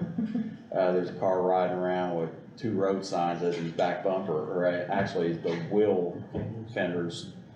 And, I'm like, how, I mean, you either show a purchase agreement that you bought them from someplace, or they were thrown out someplace, but I mean, it tells the road that he's, they took them off of. But anyway, I was just wondering about that. The sheriff's department over the last month or so have brought a few in that they've recovered, and they found, like the last one they brought in, they said it was in a closet, some house they was in. And then the Austin Police Department brought us a few the other day that they was in a house and they were in there. So they bring us some back every, when they find them. The one at Thomastown and Bottoms out there, I mean, the guy that had them up on his house, Yeah, that and was we a made lot of them. made a police claim, they all just disappeared, and he did too. Yeah, So, so I'm checking it to see if we could do some of have you seen a downtown Indy where they're putting them up on the telephone poles real high, about 14 feet high? yeah, but how's, I mean, in a rural area, at night, I mean, your light has to be able Well, to hit them. I know, but they're not gonna be there if we don't, at least they're there. Yeah, well, I guess you could do that if you That's what I was if thinking. you put another reflector down that showed, hey, there's a Well, they're all light. pointing up. Is there a standard for anything like that? Have you seen them? Go back. Like, if you go down to Indy, every street sign down there is up on a telephone pole. Those I've thieves seen- Thieves don't climb. Yeah, they're about 14 feet high, Well, and they can't climb, I guess, but that far up, but. some people have been known to grease the poles, so they make quite the mess when I they. think a battery and a jumper cable. I'll send you a picture, I got it on my phone, I stopped in the middle of the road and got out and took a picture of it, so. Can you send me this Yeah, I can send you an email. in email? Yeah. I'd like to share it, show people. Yeah, I can send it. Thank you. No problem. How Hey, it's by the actually way, working. next week we're gonna do that thing, so I'll get with you for a day that you prefer. Monday, Tuesday. I can't. I'll be off on Thursday. I can't do it on Thursday or Friday. I I like can't do it Thursdays. Wednesday, so. But yeah, Monday, Tuesday is the best day. Tuesday, Monday, Tuesday's fine. Okay, yeah, that's So good. we'll give it to everybody else, so. Okay, All sound right, thanks. Kelly? Yeah, you too. Sorry for, No, you're good. I brought you guys all. Took a little bit of time to get to you, didn't it? I can get mine. These are made one for you.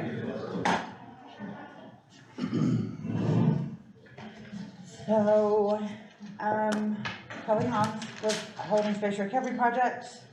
So this is kind of a get to know Holding Space Recovery Project as well. In one side of your folder, I just have like what services that we actually offer out of our office. And June 12th of this year, we actually became a certified RCO, so Recovery Community Organization here in Scott County.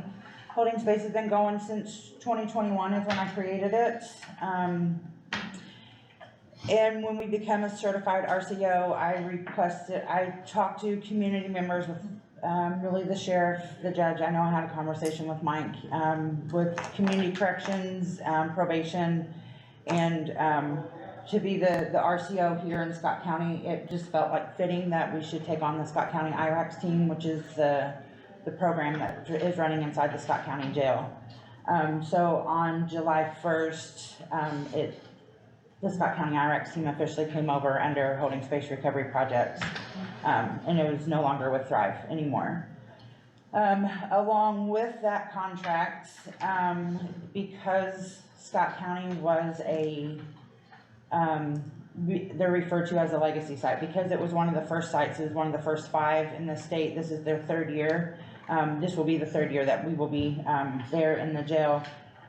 The governor's office, the state has historically always paid for the program 100%, but they are asking now the legacy sites to ask their community for 30% of the operating cost of it.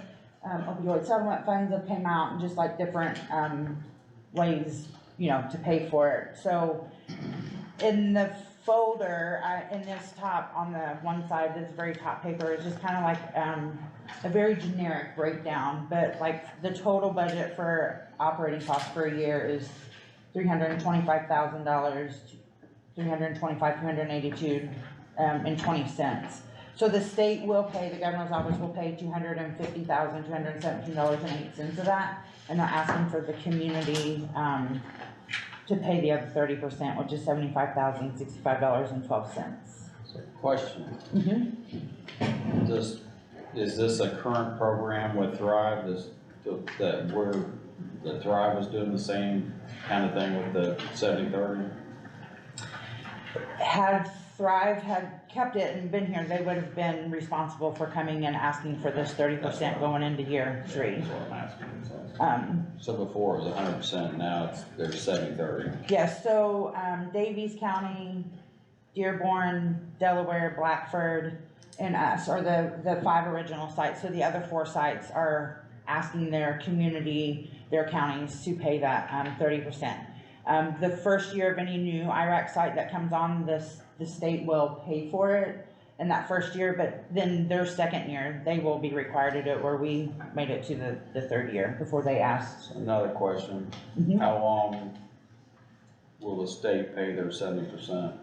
Is there a contract or a year or something that the state says, hey, we'll continue this for XYZ? I know there was, I don't know the exact answer to that. I know there was some talk with the governor coming out and a new governor coming in that this might only be like a 6-month contract.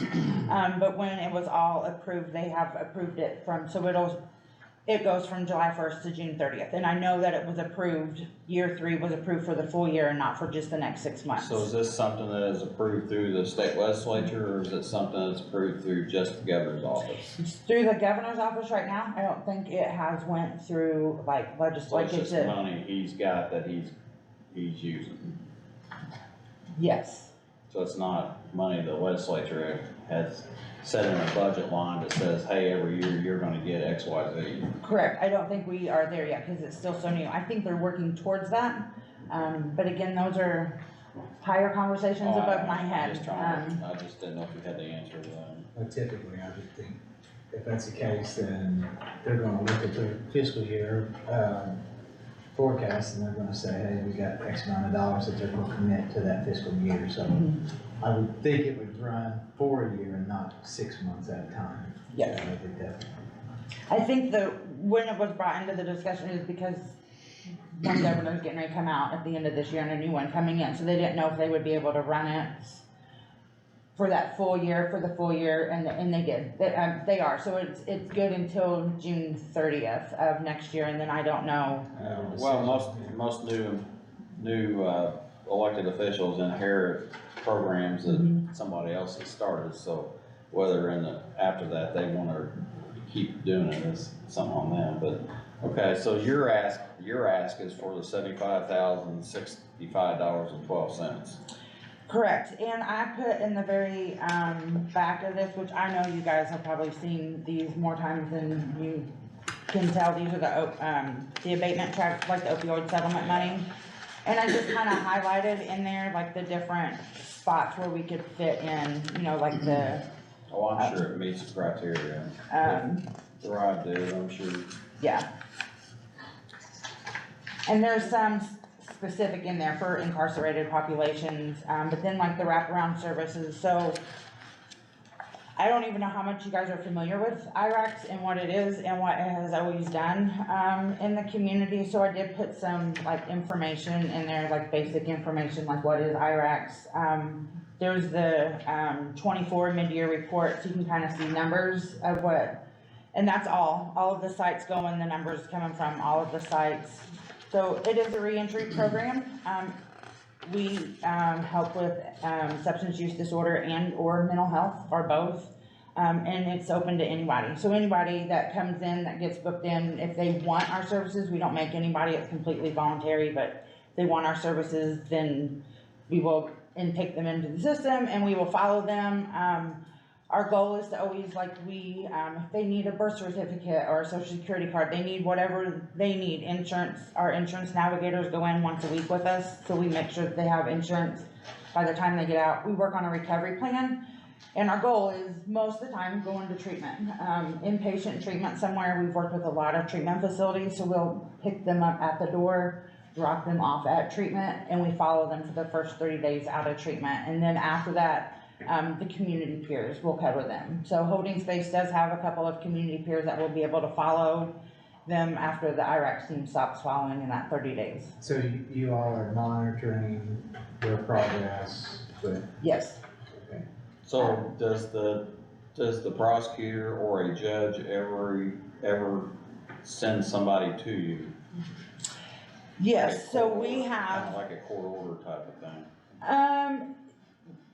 they do not, you might be able to help me in this. So they don't typically do, sometimes they will put in their plea agreement that once they exit the jail, that they still engage with the community peer coach, but, there have been some instances where the prosecutors have reached out and said, hey, we've got a deal for so-and-so, can you get them a bed into treatment?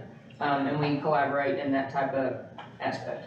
And they don't necessarily write them in a whole lot of pleas, and I think that's more It's more probation. legal, more of a, So you gotta, are we talking the right thing here? About a prosecutor or a judge kind of invoking maybe a treatment program? It comes from all sides, I would say. I'm usually the person advocating for it in my job, but it just depends on it. I don't know that the counties that I work in are IRACs specific. I think Clark has it. Clark has it. I'm sure Floyd does. Floyd does not have the IRAC program, but they have created their own, Individualized. yeah, their own program in there. But you could do it voluntarily, right? I could say. Well, it sounds like that's what it is now, so. A hypothetical client to engage in services with multitude of different groups. I've had it be court ordered in certain situations. I've also had a prosecutor structure a plea that includes participation in, I'm not talking about IRAC specifically, but just a community transition program.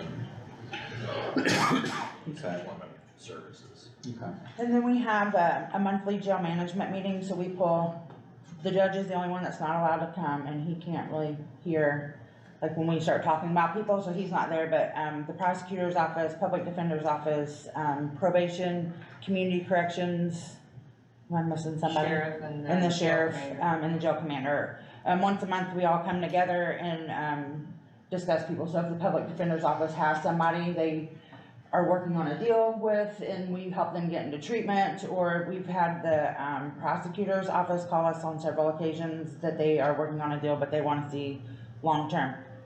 Sometimes there's treatment that's just 28 days, and they want them to do something more than 28 days, so, we help whoever calls us and ask, for that help, and then we come together once a month. We will advocate for anybody to go to treatment, but we also know, consequences, like they need their consequences too. So that's kind of where we just throw names out there on the table, and sometimes we're told no, quite often, nope, they can sit in there for a little bit, and that's fine, we'll continue to work with them while we're there.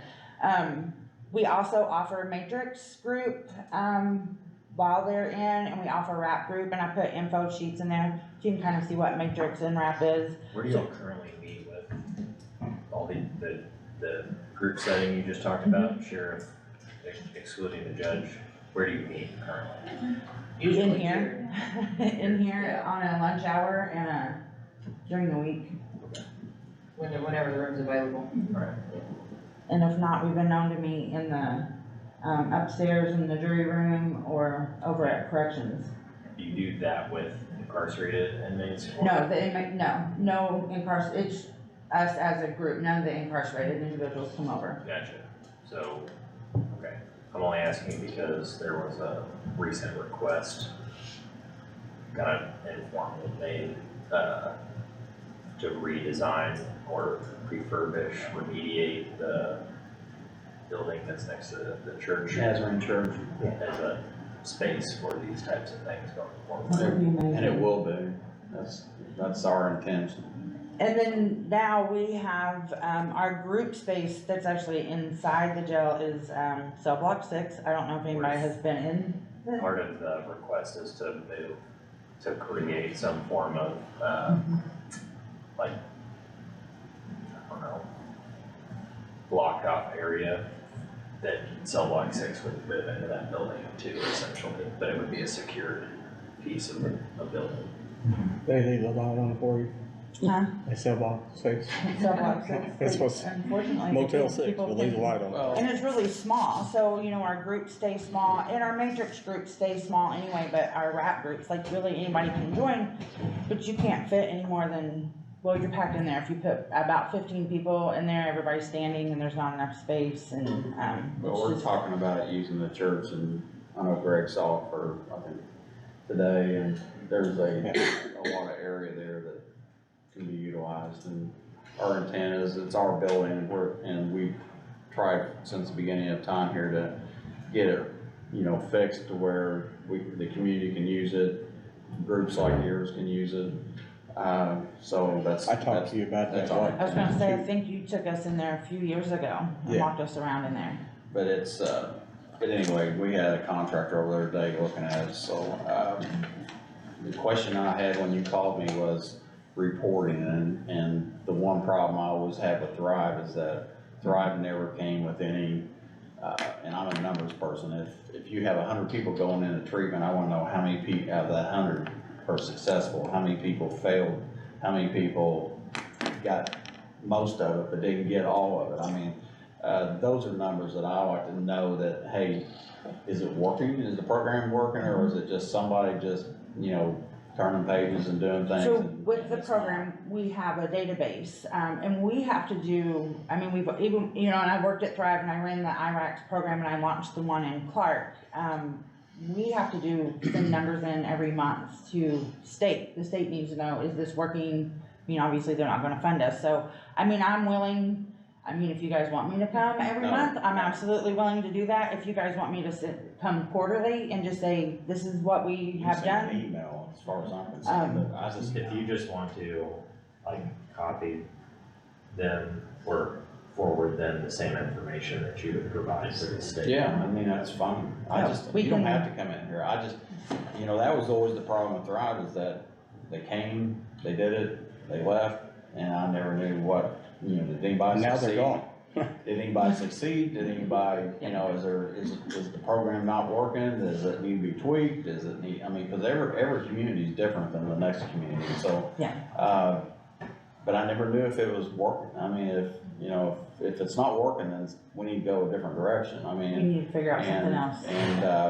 And that's, was always my problem, is that I never knew if, did you save 100 people? I mean, did you save 75 people? I mean, I don't know, that's. We could absolutely CC you on the monthly reports if that's what you guys want, and you can Yeah. kind of see what we do for a month. And, I'm also willing, and I'm not asking for any money for my community team, but I mean, I'll be completely transparent if you guys wanna know what we're doing.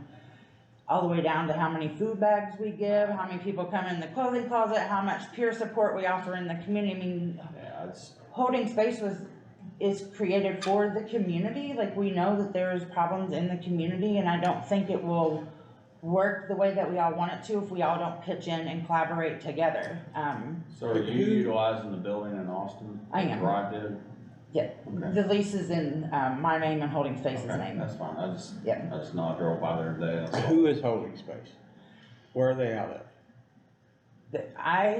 We are all Holding Space, and So we, this is a Scott County this is a This Scott is- County based 5013C. It's not from another corporate no, it is. sponsor like Thrive, who's multiple counties.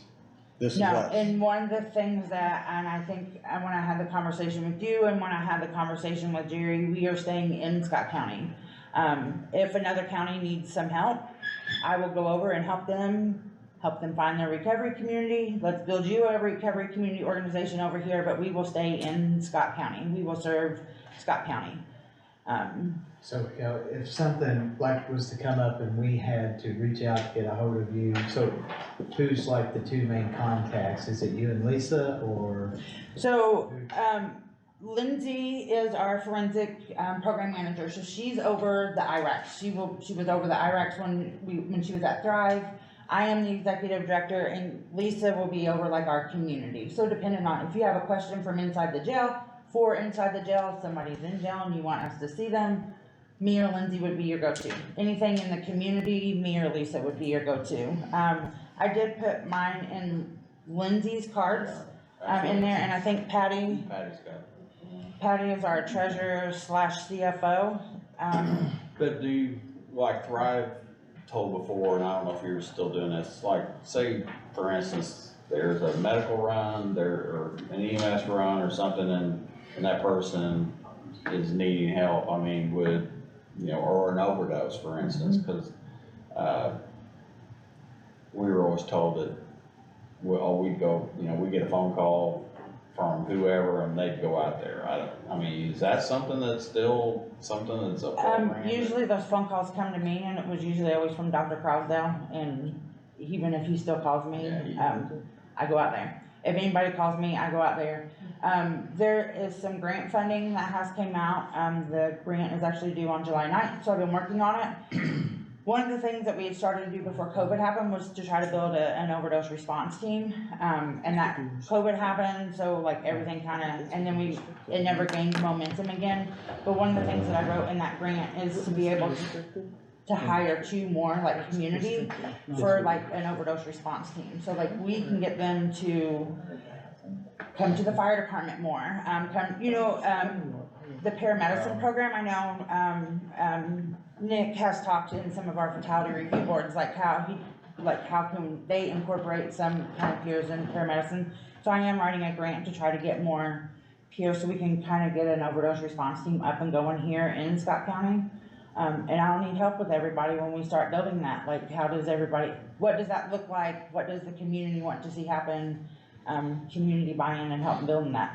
Well, just from my notice of medical runs, I think the overdoses are down. I mean, and knock on wood, they, you know, I haven't heard as many, and I know a couple of people have, you know, passed away because of overdoses this year, but still, it's not rampant as it was in the past. And it has been And- down throughout the whole state of Indiana. And I fear, and I said this when it happened, but I fear that, I'm not making this a negative comment, but I mean, I fear that when people have Narcan in their presence, that they're not reporting the overdoses.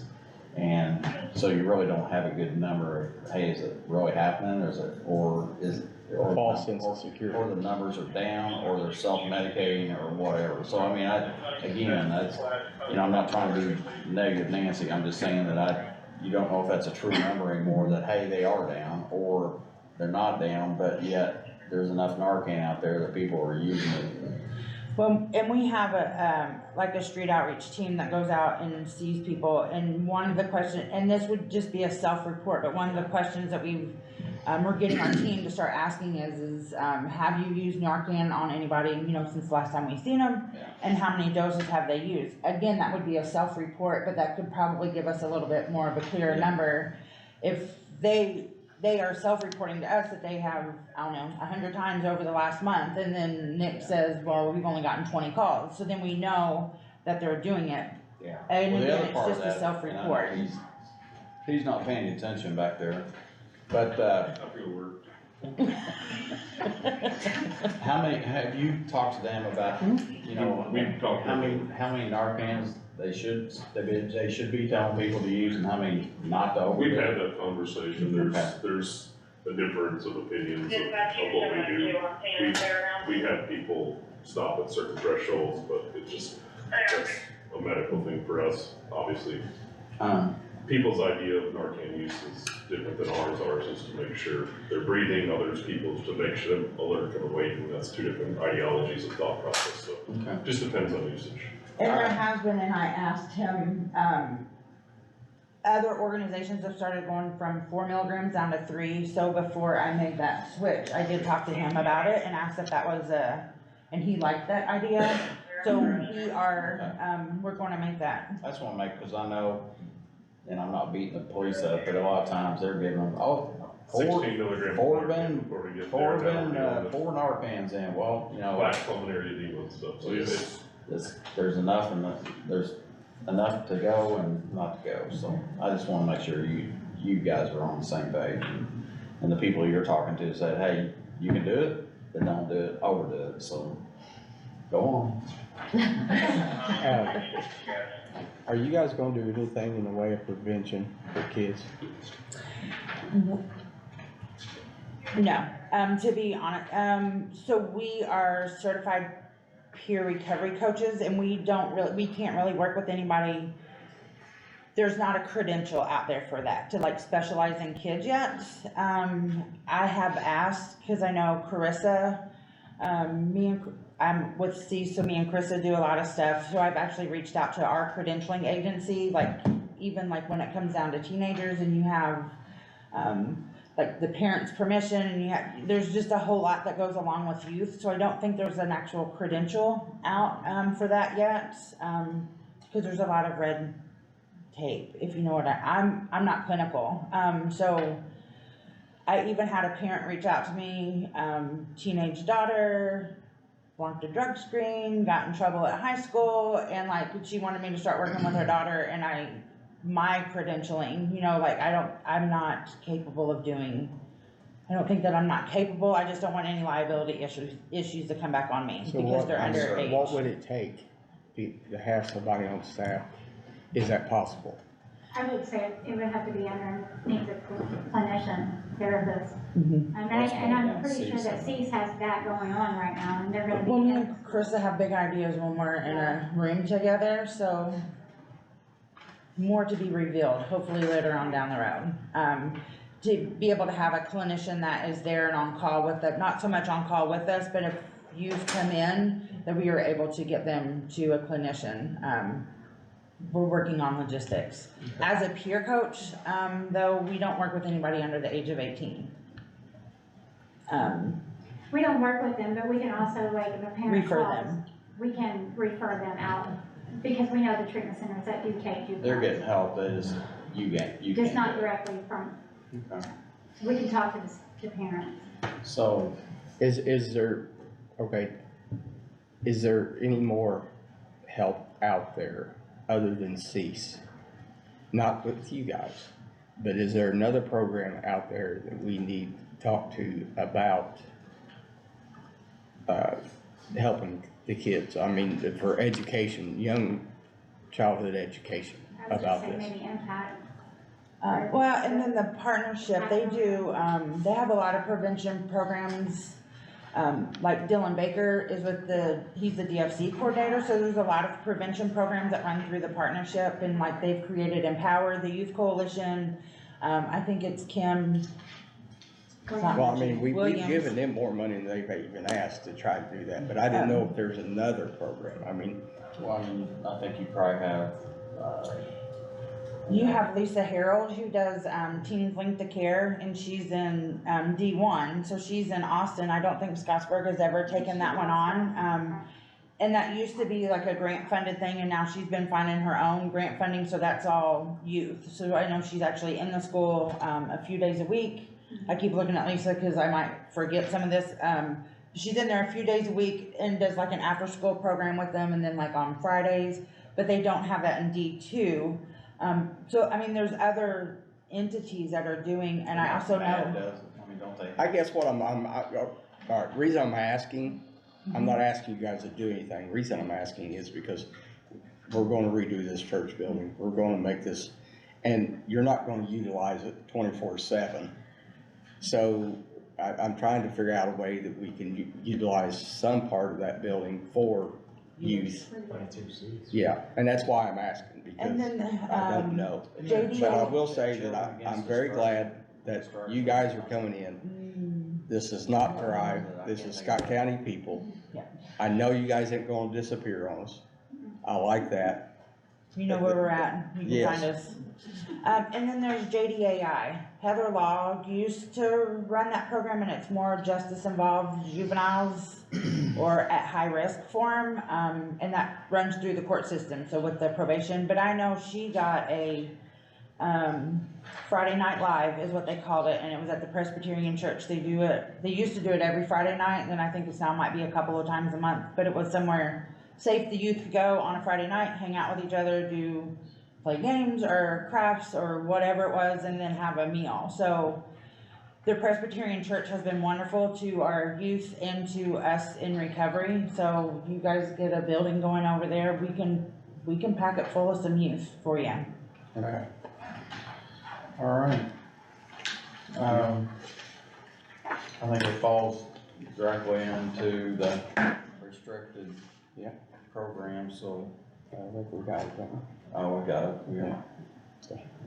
10 times so I'll entertain a motion to give them the $75,065.12 for calendar year 2024. I'll make that motion. So I You don't have, have to have a resolution. yeah, I've got one that's essentially drafted, I just need a second, to kind of fill in some blanks and Yeah, stuff, we- and I'll send it, Okay. we can do that. So, Well, chill out and move. what we normally do, well, they don't have to be here, but normally what we do is Yeah. we write a resolution for every money that we give to whether it's Thrive or CEASE or anybody else, so by, the opioid recovery money that comes from the state, that they know exactly, because we've been called out on USA Today and everything else about, oh yeah, you guys are spending money left and right. We know exactly where our money went. We know exactly what you said you were gonna spend it on, and we do that in a resolution so that you can come back and go, and that's why I said in our conversation you and I had on the phone, never heard back from anything as saying, X, Y, Z. And some of that was to hire another person for that program, so, because we were told, okay, this will be the first year, and the rest of it, they'll have enough money to pay for the rest of it, so. Anyway, that's why we do a resolution, so we can go ahead, when he prints that off, we can go ahead and approve it, and then we'll later on, when we get it all printed out, we'll approve a resolution to do the same thing, so we'll just move on. Are you in agreement? Oh, absolutely. So, but anyway, And then, because I'm new to this, after you guys, do I have to go to the council to do this? Yes. too? Okay, Yeah, and that'll have to be the August meeting so that I can Okay. advertise it. okay. And I Okay. have to look, I can't remember the date. And if you guys need anything, you have my cell phone number in there, my email address, if you need anything from me ever at all, just call me. Thanks for taking that, appreciate it. August Yeah. 13th. Okay. A Well, good group. And I put the team, so the whole Scott County IRACS team came with me. They left Thrive, last Wednesday was their last day with Thrive, so technically, I'm new to the contract because it's holding space, but you have a whole seasoned team that has been in the jail for the last 2 years running the program, I so. remember seeing What's her in the the other picture picture. amount with the match? 30%, what is it? It starts 70/30. That's tanker.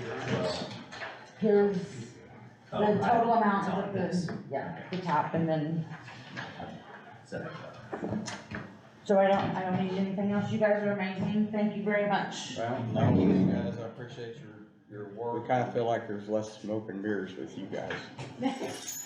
We will do our best, and we will stay in the county, so thank you guys so much. Thanks. All right, Thanks, Lisa. appreciate it, guys. Thank you guys. Thank you. Thank you. All right, we'll move on to that here in a second. Let's move on, the DOL exempt, non-exempt, or exempt excluded employees. Okay, I just wanted to have this one on camera that, we had that and we thought that there was gonna be a huge charge to the county. After looking at that, after talking to Wagner, Irwin, and Shiley, we've only got 3 employees that really fall under that. That's all in the health department. If we bumped all 3 of them up in January 1st, it's gonna be a cost of about $53,000 to the county versus where we were worried before. If we had to do so many of the other salaries, it was gonna be $265. And, I think we need to talk to Brittany about what we wanna do with those 3 positions. If we want to leave those exempt, what she's suggesting is possibly some could be left exempt and some not. So somebody's gonna get a big raise. Or a One will get substantial. a raise, but it's not as big because that salary is already closer to that number. So it's Okay. not gonna be like the 18,000 that we were looking for some of these people. It's not, I Okay. think maybe around 8. Okay, that's still, So, trust me, on my part, like, those numbers are like, a lot better. all right, so you're just wanting to Just- bring that up on a recorded Yes. meeting, so. Yes. Okay, cemetery board. I hope you've done something with that because. Actually, I'm gonna tell you I didn't, but, I was talked gonna to say, somebody that should have talked to somebody, but, I promise that at our next meeting that I will, have an answer and actually probably bring some, I may not bring anybody in here, cause I just want an answer, how you're structured, who's getting the money, who's doing what, who's paying the guy, I mean, Well, who's how- turning in the time I can cards. tell you how it's being paid. The salary that goes to the overseer was coming out of the cemetery fund, and that was Mr. Robbins. But the mowing, the guys that were mowing were coming out of the commissioner's fund, so it's a little different areas. So, So they were coming out of the commissioner's budget. yes, the commissioner budget was already paying for the salaries of the people who were mowing. But, like their gas, their fuel, that kind of thing, or their tires, anything they need like that. I know last year they needed a new trailer for their lawnmower. Those things came out of the cemetery fund, cause they only get, I'm thinking at settlement, they only got like 15. But their salaries are our fund. But that's out of your. So the director, or whoever's overseer, gets paid out of the cemetery budget. Yes, and that's a very small amount. Yeah, I know. Okay, well, I'll get with Joe Gibson and I'll Okay. have an answer for you. I sent that to you. Okay. Baker Tilly budget contract. I'll go. And pull it up. Exactly. You see that? I think it's already open here, It should be, you just look at it and be ready. Okay, this was the Baker Tilly to help us with budgeting. We didn't sign it earlier, we hadn't, the commission, or the council did kind of approve that. Oh, I thought I was talking about the stop signs and stuff. The stop signs down there, you talking about the road. Yeah. I'd rather put a sign there that says, check your Gmail, check your Google Maps. If you need to know what road you're on, you're lost. Yeah.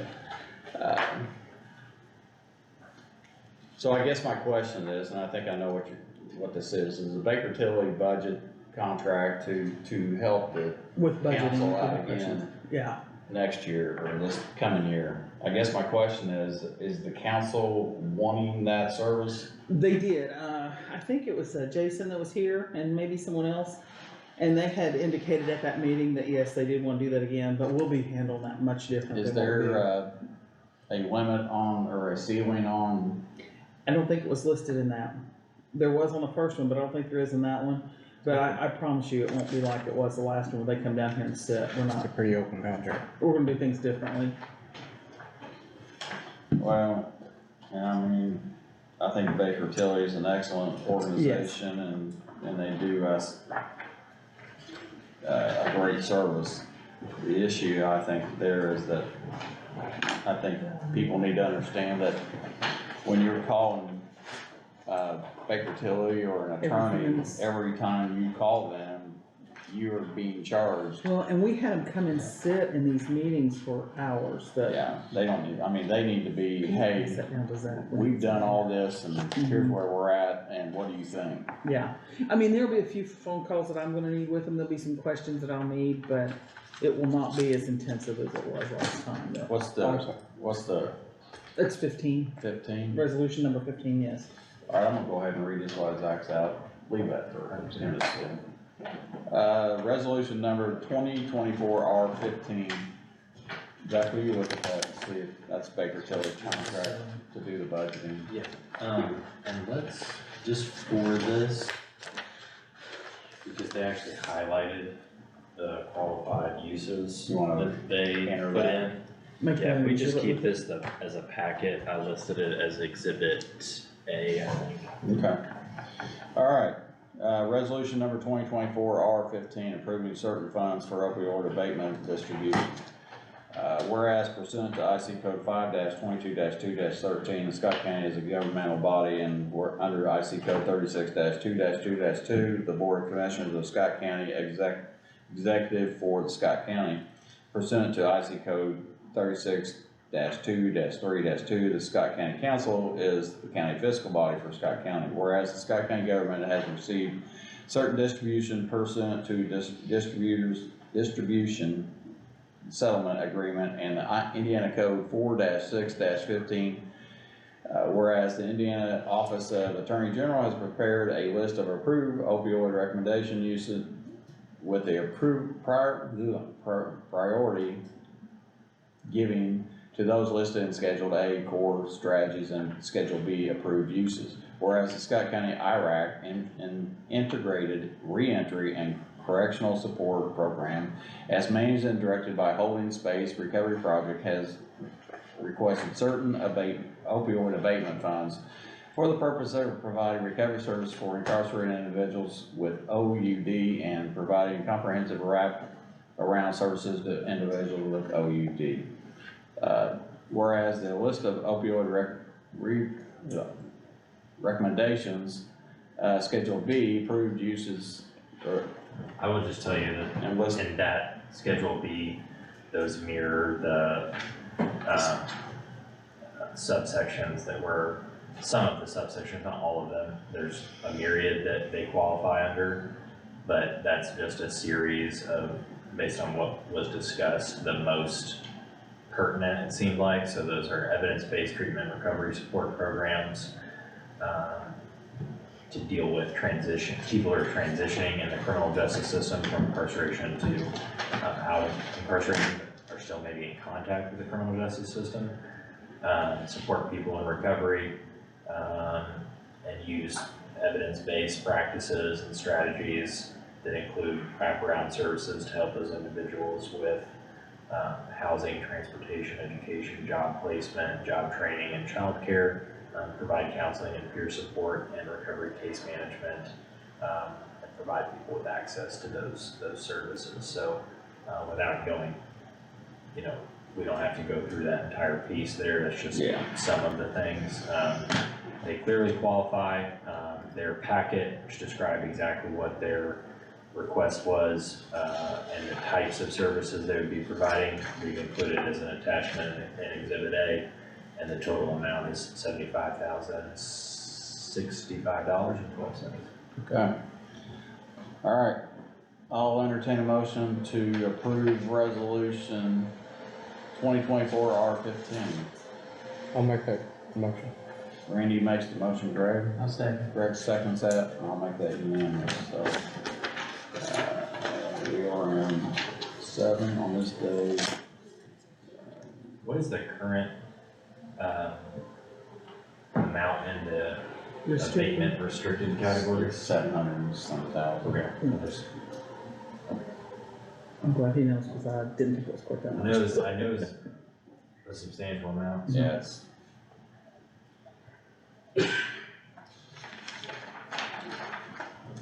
All right, while we're doing that, I would just say if that's the group that's gonna be planning to kind of partner with the jail for the use of that building with any other services that we wanna try and use there, when they're not using it, I firmly believe that those would be qualified uses for investments in infrastructure to provide these types of services, so, just based on my ongoing kind of discussions with all that stuff.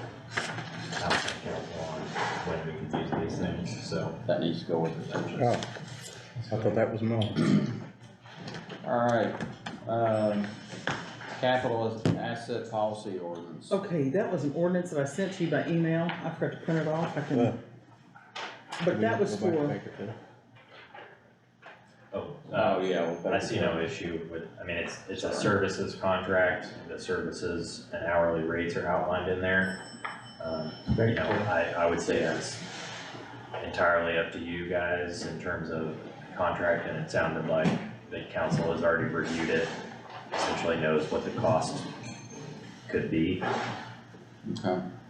And I know, there was a lot of, oh yeah, it's a political year, and I know a lot of people were taking a lot of heat over how much, you know, we spent, from some county elected officials, but I still think that, you know, if we use it wisely, I think it can probably help us, so if the council's asking for it, you know, unlike some of the things we asked for, I think we can probably,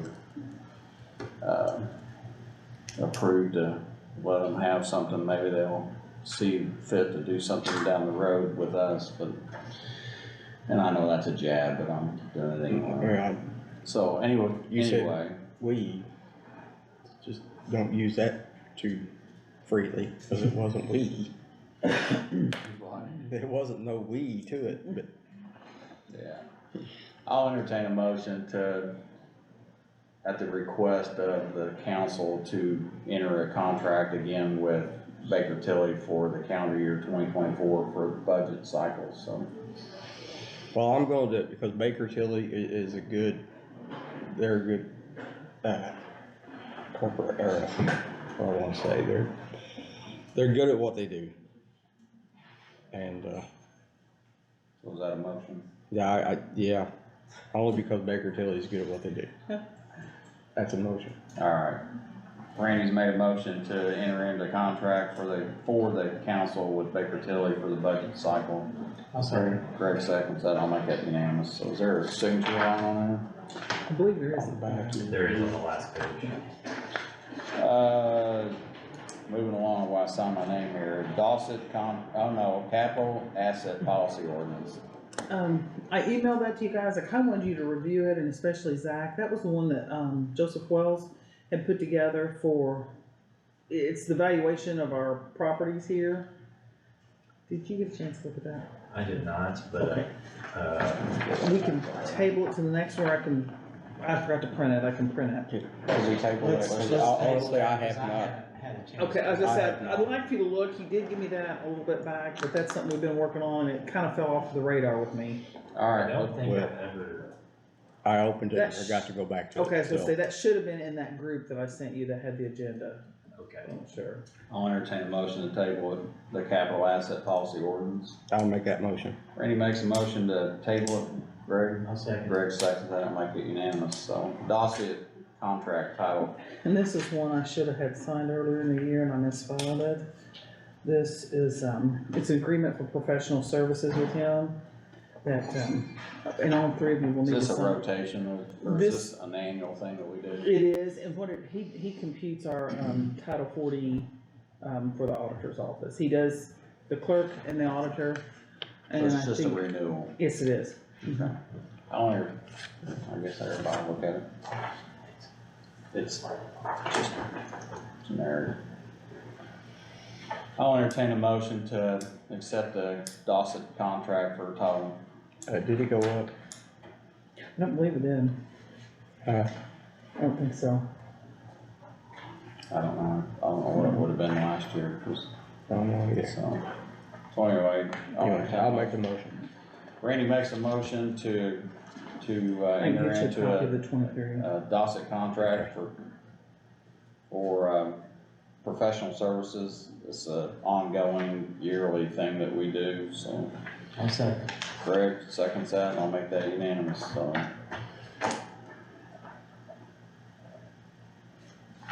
Throw that away. Consideration of the special or regular invoices. I don't think we have any special invoices. I'll Here are entertain the a regular motion to ones. pass the regular invoices, claims. I'll make that motion. Randy makes that motion, Greg. I'll second. Greg seconds that, I'll make that unanimous. So consideration of payroll for June the 26th, 2024. Everybody had an opportunity to look at the payroll. Yes, Both of those. I'll entertain a motion. I'll make that motion. Randy makes a motion to approve the payroll for June the 26th, 2024, Greg. I'll second. Greg seconds that, and I'll make that unanimous. So consideration of the minutes for June I the got 5th 3 sets of those. and June the 20th. Everybody had an opportunity to see those on your email. I'll entertain a motion. I'll make the motion. Randy makes a motion to accept the minutes for June the 5th and also June the 30th. I'll second. Greg? And I believe there's Greg also, seconds that, and I'll make that unanimous. I'm sorry to put that on there, but there's also a May 15th in that one. Also, I'll change that and amend that motion to include Make it. did you say It was May 15th. May 15th? Randy? Yes, I'll make that Randy motion. approves the amendment. Greg? I'll second. Greg seconds that, and I'll make that unanimous. Did you sign that? You didn't sign that. Oh, I did. So All right. that's all the minutes. So while we're standing here yapping and writing, anybody got anything? Mr. Attorney? So I received an email on June 26th, it looks like, that was a DocuSign request for participation in a new, category of opioid settlement Yes, I participation. You already signed that. And this has been This is the last one. an issue in the past. I don't know why I have been designated as like the authorized signatory for these, but I forwarded it to Jennifer. I wanna make sure, it was actually the one that said on the 25th that I forwarded to Jennifer. So I would just first off request that somebody else access that. There's a link on there that allows us to reassign the assigned signer. And I would just wanna kick me off of that, so that when these come in the future, they're going direct to Jennifer and or somebody in the auditor's office, so that they can get to you guys for participation. Not that I can't bring them to you, but I just don't wanna be the person signing. So you've got that email sent to me? Yes. These go to her. Those are those quotes. Quotes, is that all three? Yeah. We did three there. But I think there's action required on it, so you want to like authorize Mike tonight to those and execute the participation agreements. It's exactly the same as the previous participation agreements, it's just with a different entity this time, it's Kroger, so. I'll entertain a motion to, change the, what do you call that, signing? The authorized. Authorized signer for the opioid, abatements, or I'll make that motion. Randy makes that motion, Greg? I'll second. I'll make that unanimous, so. And they may be copying me just for informational purposes, but it's hard for me to figure that out. You know, I don't recall, that must have come from you, cause I thought, I've got a DocuSign, but it was not, I don't think it was, I got one, but I let me don't, see. I can't remember if it was yours, Andrew's, or somebody else's, so I'll have to go back and look. Yeah, I typically call somebody when, cause like Andrew has a deal going with some contractual stuff that we've already authorized to sign outside. But anyway, send that to me or send whatever we need to do to authorize it and we'll do that. Anything? You got anything? I'm good. Greg, you got anything? Randy, you got anything? Alright, I got a couple of things. Wow. First of all,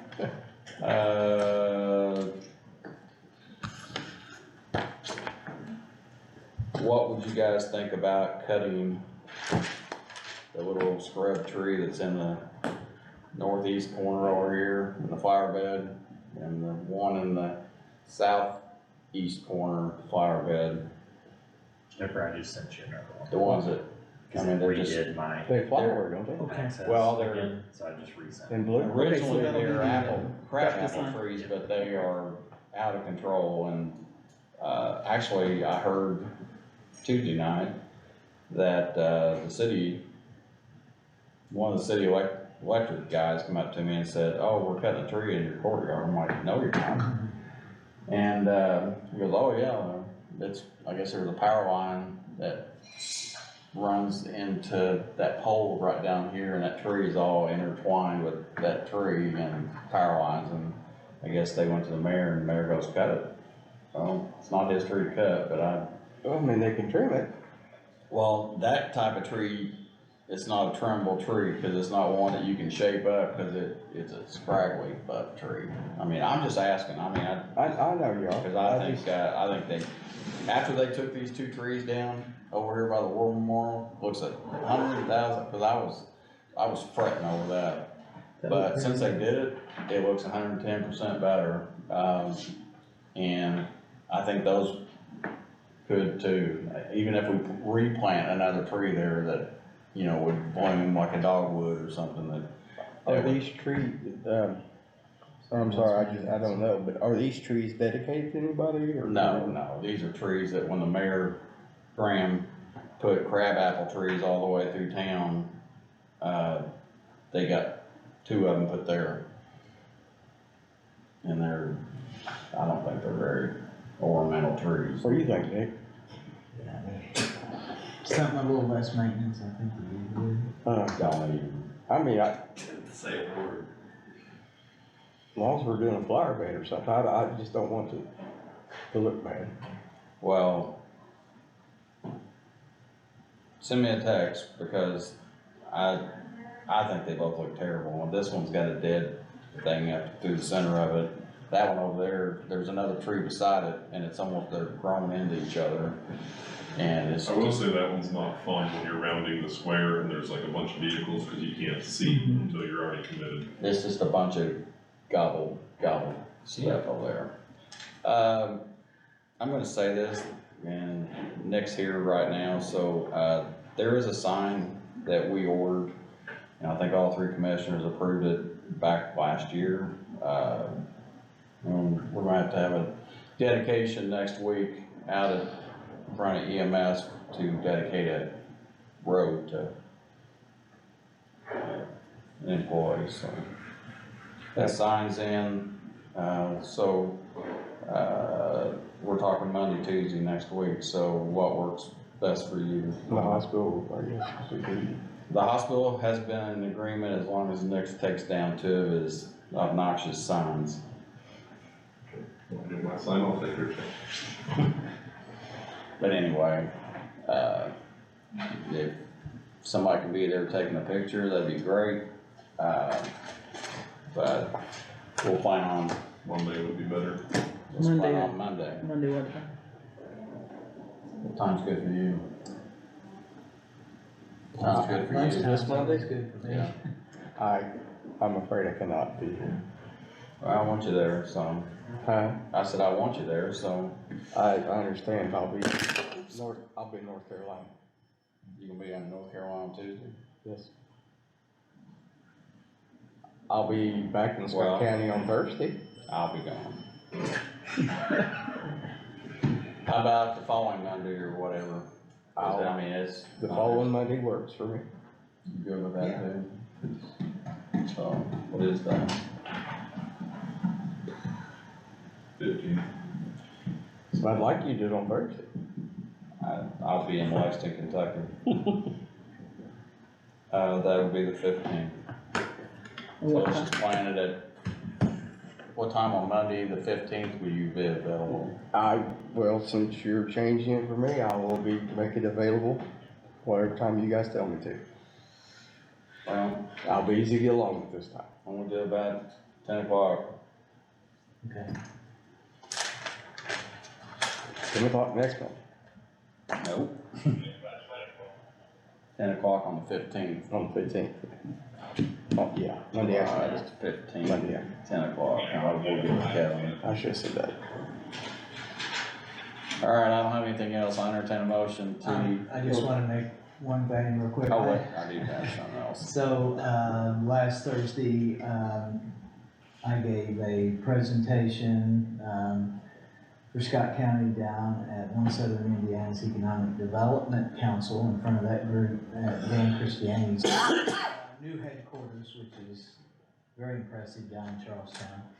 And, just let that group know, about Scott County, some of the goings on that, we have and, some of the things that we have to offer and, continue to solicit the area and market our abilities down here. And, you know, I know people probably, we don't highlight that enough, or we, you know, plaster it out there on Facebook, but, you know, there's a lot of these things that we're doing behind the scenes. And I can tell you that there's a lot of opportunity that will continue to look our way. And so we have to be ready for, you know, shovel-ready type projects in the future. But as we continue to build relationships, which we haven't done, by the way, I mean, we're doing a lot better job of this, I think, over the last year.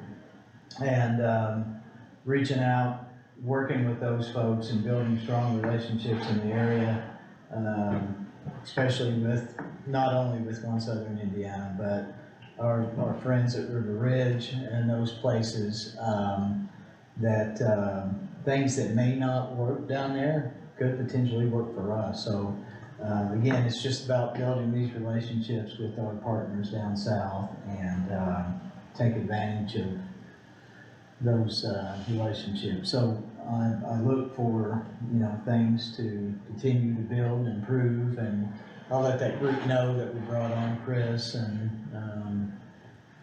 a position that, you know, has been vacant for a few years, so we're going to get him in the mix and let them know of, you know, that position being filled here. So, and then also let them know that, you know, hey, we're going to continue to take advantage of some of the investments that State and Federal Highways made, or going to make, as we continue to bridge our gap from the Louisville metro area to Scottsboro. So we're, you know, we are typically, I think we can grow in two ways, the bedroom community along with an industrial type community. And I think we can parallel those as we move forward. And we have strong infrastructure here in Scott County, and it's very easy for us to sell versus some of the counties that we compete with.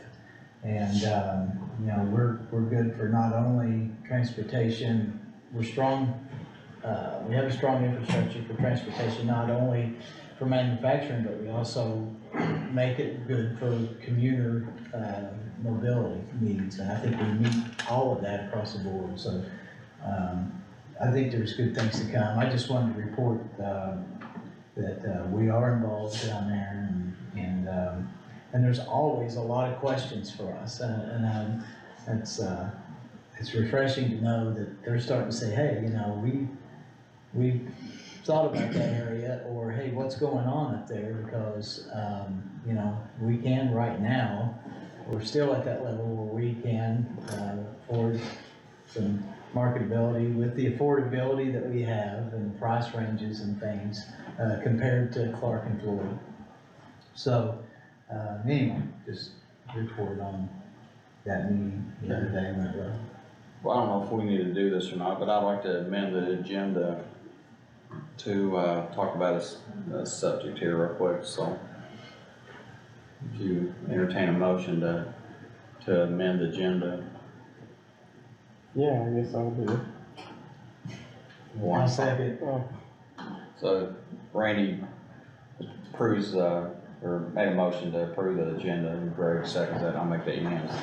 I just wanna get this on record, and I also want to be able to move forward tonight with, doing some advertising, and what I'm asking is, we talked about it earlier, talked about it with this recovery group. I wanna entertain a motion to, put out bids for construction, remodeling of the Nazarene Church. And I think, we can come up with a scope of work that will not be you know, making it so costly that we can't afford it. And Greg saw it tonight, and I'll get both you guys keys to it, so that, I think you have a key, don't you? Yeah, not no more. Well, I'll get both of you keys, so you can go in and come out as you please. We have a roof issue that needs to be the number one thing fixed. We need AC and air conditioning units, HVAC system put in it. I think the wiring's good, I think the walls are good, the ceiling's good. We just need some paint. We need to go down to the original floor, cause it's, as a church, they put an elevated, you know, slope floor in there. I think we have a lot of potential. I think, it's a usable building, and I think for some cost, we can make it usable for a lot of people for a long time. So I'd like to entertain a motion or something to move forward, with getting some costs, and whether we all three, you know, have a scope of work that we think that needs to happen, just come to a happy medium of, hey, here's the scope of work we need to advertise and go with it, so. I'll make that motion. I would like to have an engineer look at this. Randy makes that motion, Greg? I'll second. Greg seconds it, and I'll make that unanimous. So if what you're saying right now is that you want an engineer to look at prior to that, then why don't we make a motion to employ the engineer we did for the Anthony Evers. For the courthouse over here, and just go ahead and get him up here. So I would say we would have to do a licensed architect or engineer, because I mean, I'm just guessing, but I assume that we're gonna exceed $100,000. Probably. So I would just out of abundance of caution for public works bids. Well, I mean, this guy. We need to get those plans, approve them, make them part of the bidding process, basically. We'll keep them on file at the auditor's office. So let's do this then, let's make another motion to hire, you know, the same engineer that did the roof on the courthouse, and, what's his name? Anthony Ehlers. Edwards? Ehlers. All right, I'll entertain a motion to hire Anthony Ehlers as an engineer to, go look at the Nazarene Church and tell us what it needs, and he can come up with the scope of work of what we need done there, so. Well, we'll have to have a meeting with him and tell him what we want out of it. That's He'll fine. have to look at it. That's fine. I want this to move along, because I like to see it done. No, I agree. So, you gonna entertain that motion? Yeah. I'll say. I make that motion. I thought I did already, Randy makes it, I changed it, cause Yeah, you're right. Randy makes a motion to hire this engineering group, Greg seconds that, and I'll make that unanimous, so there we go. Alright, I'll entertain a motion to close the meeting. I make that motion. Did you? Yep. Yeah. Second.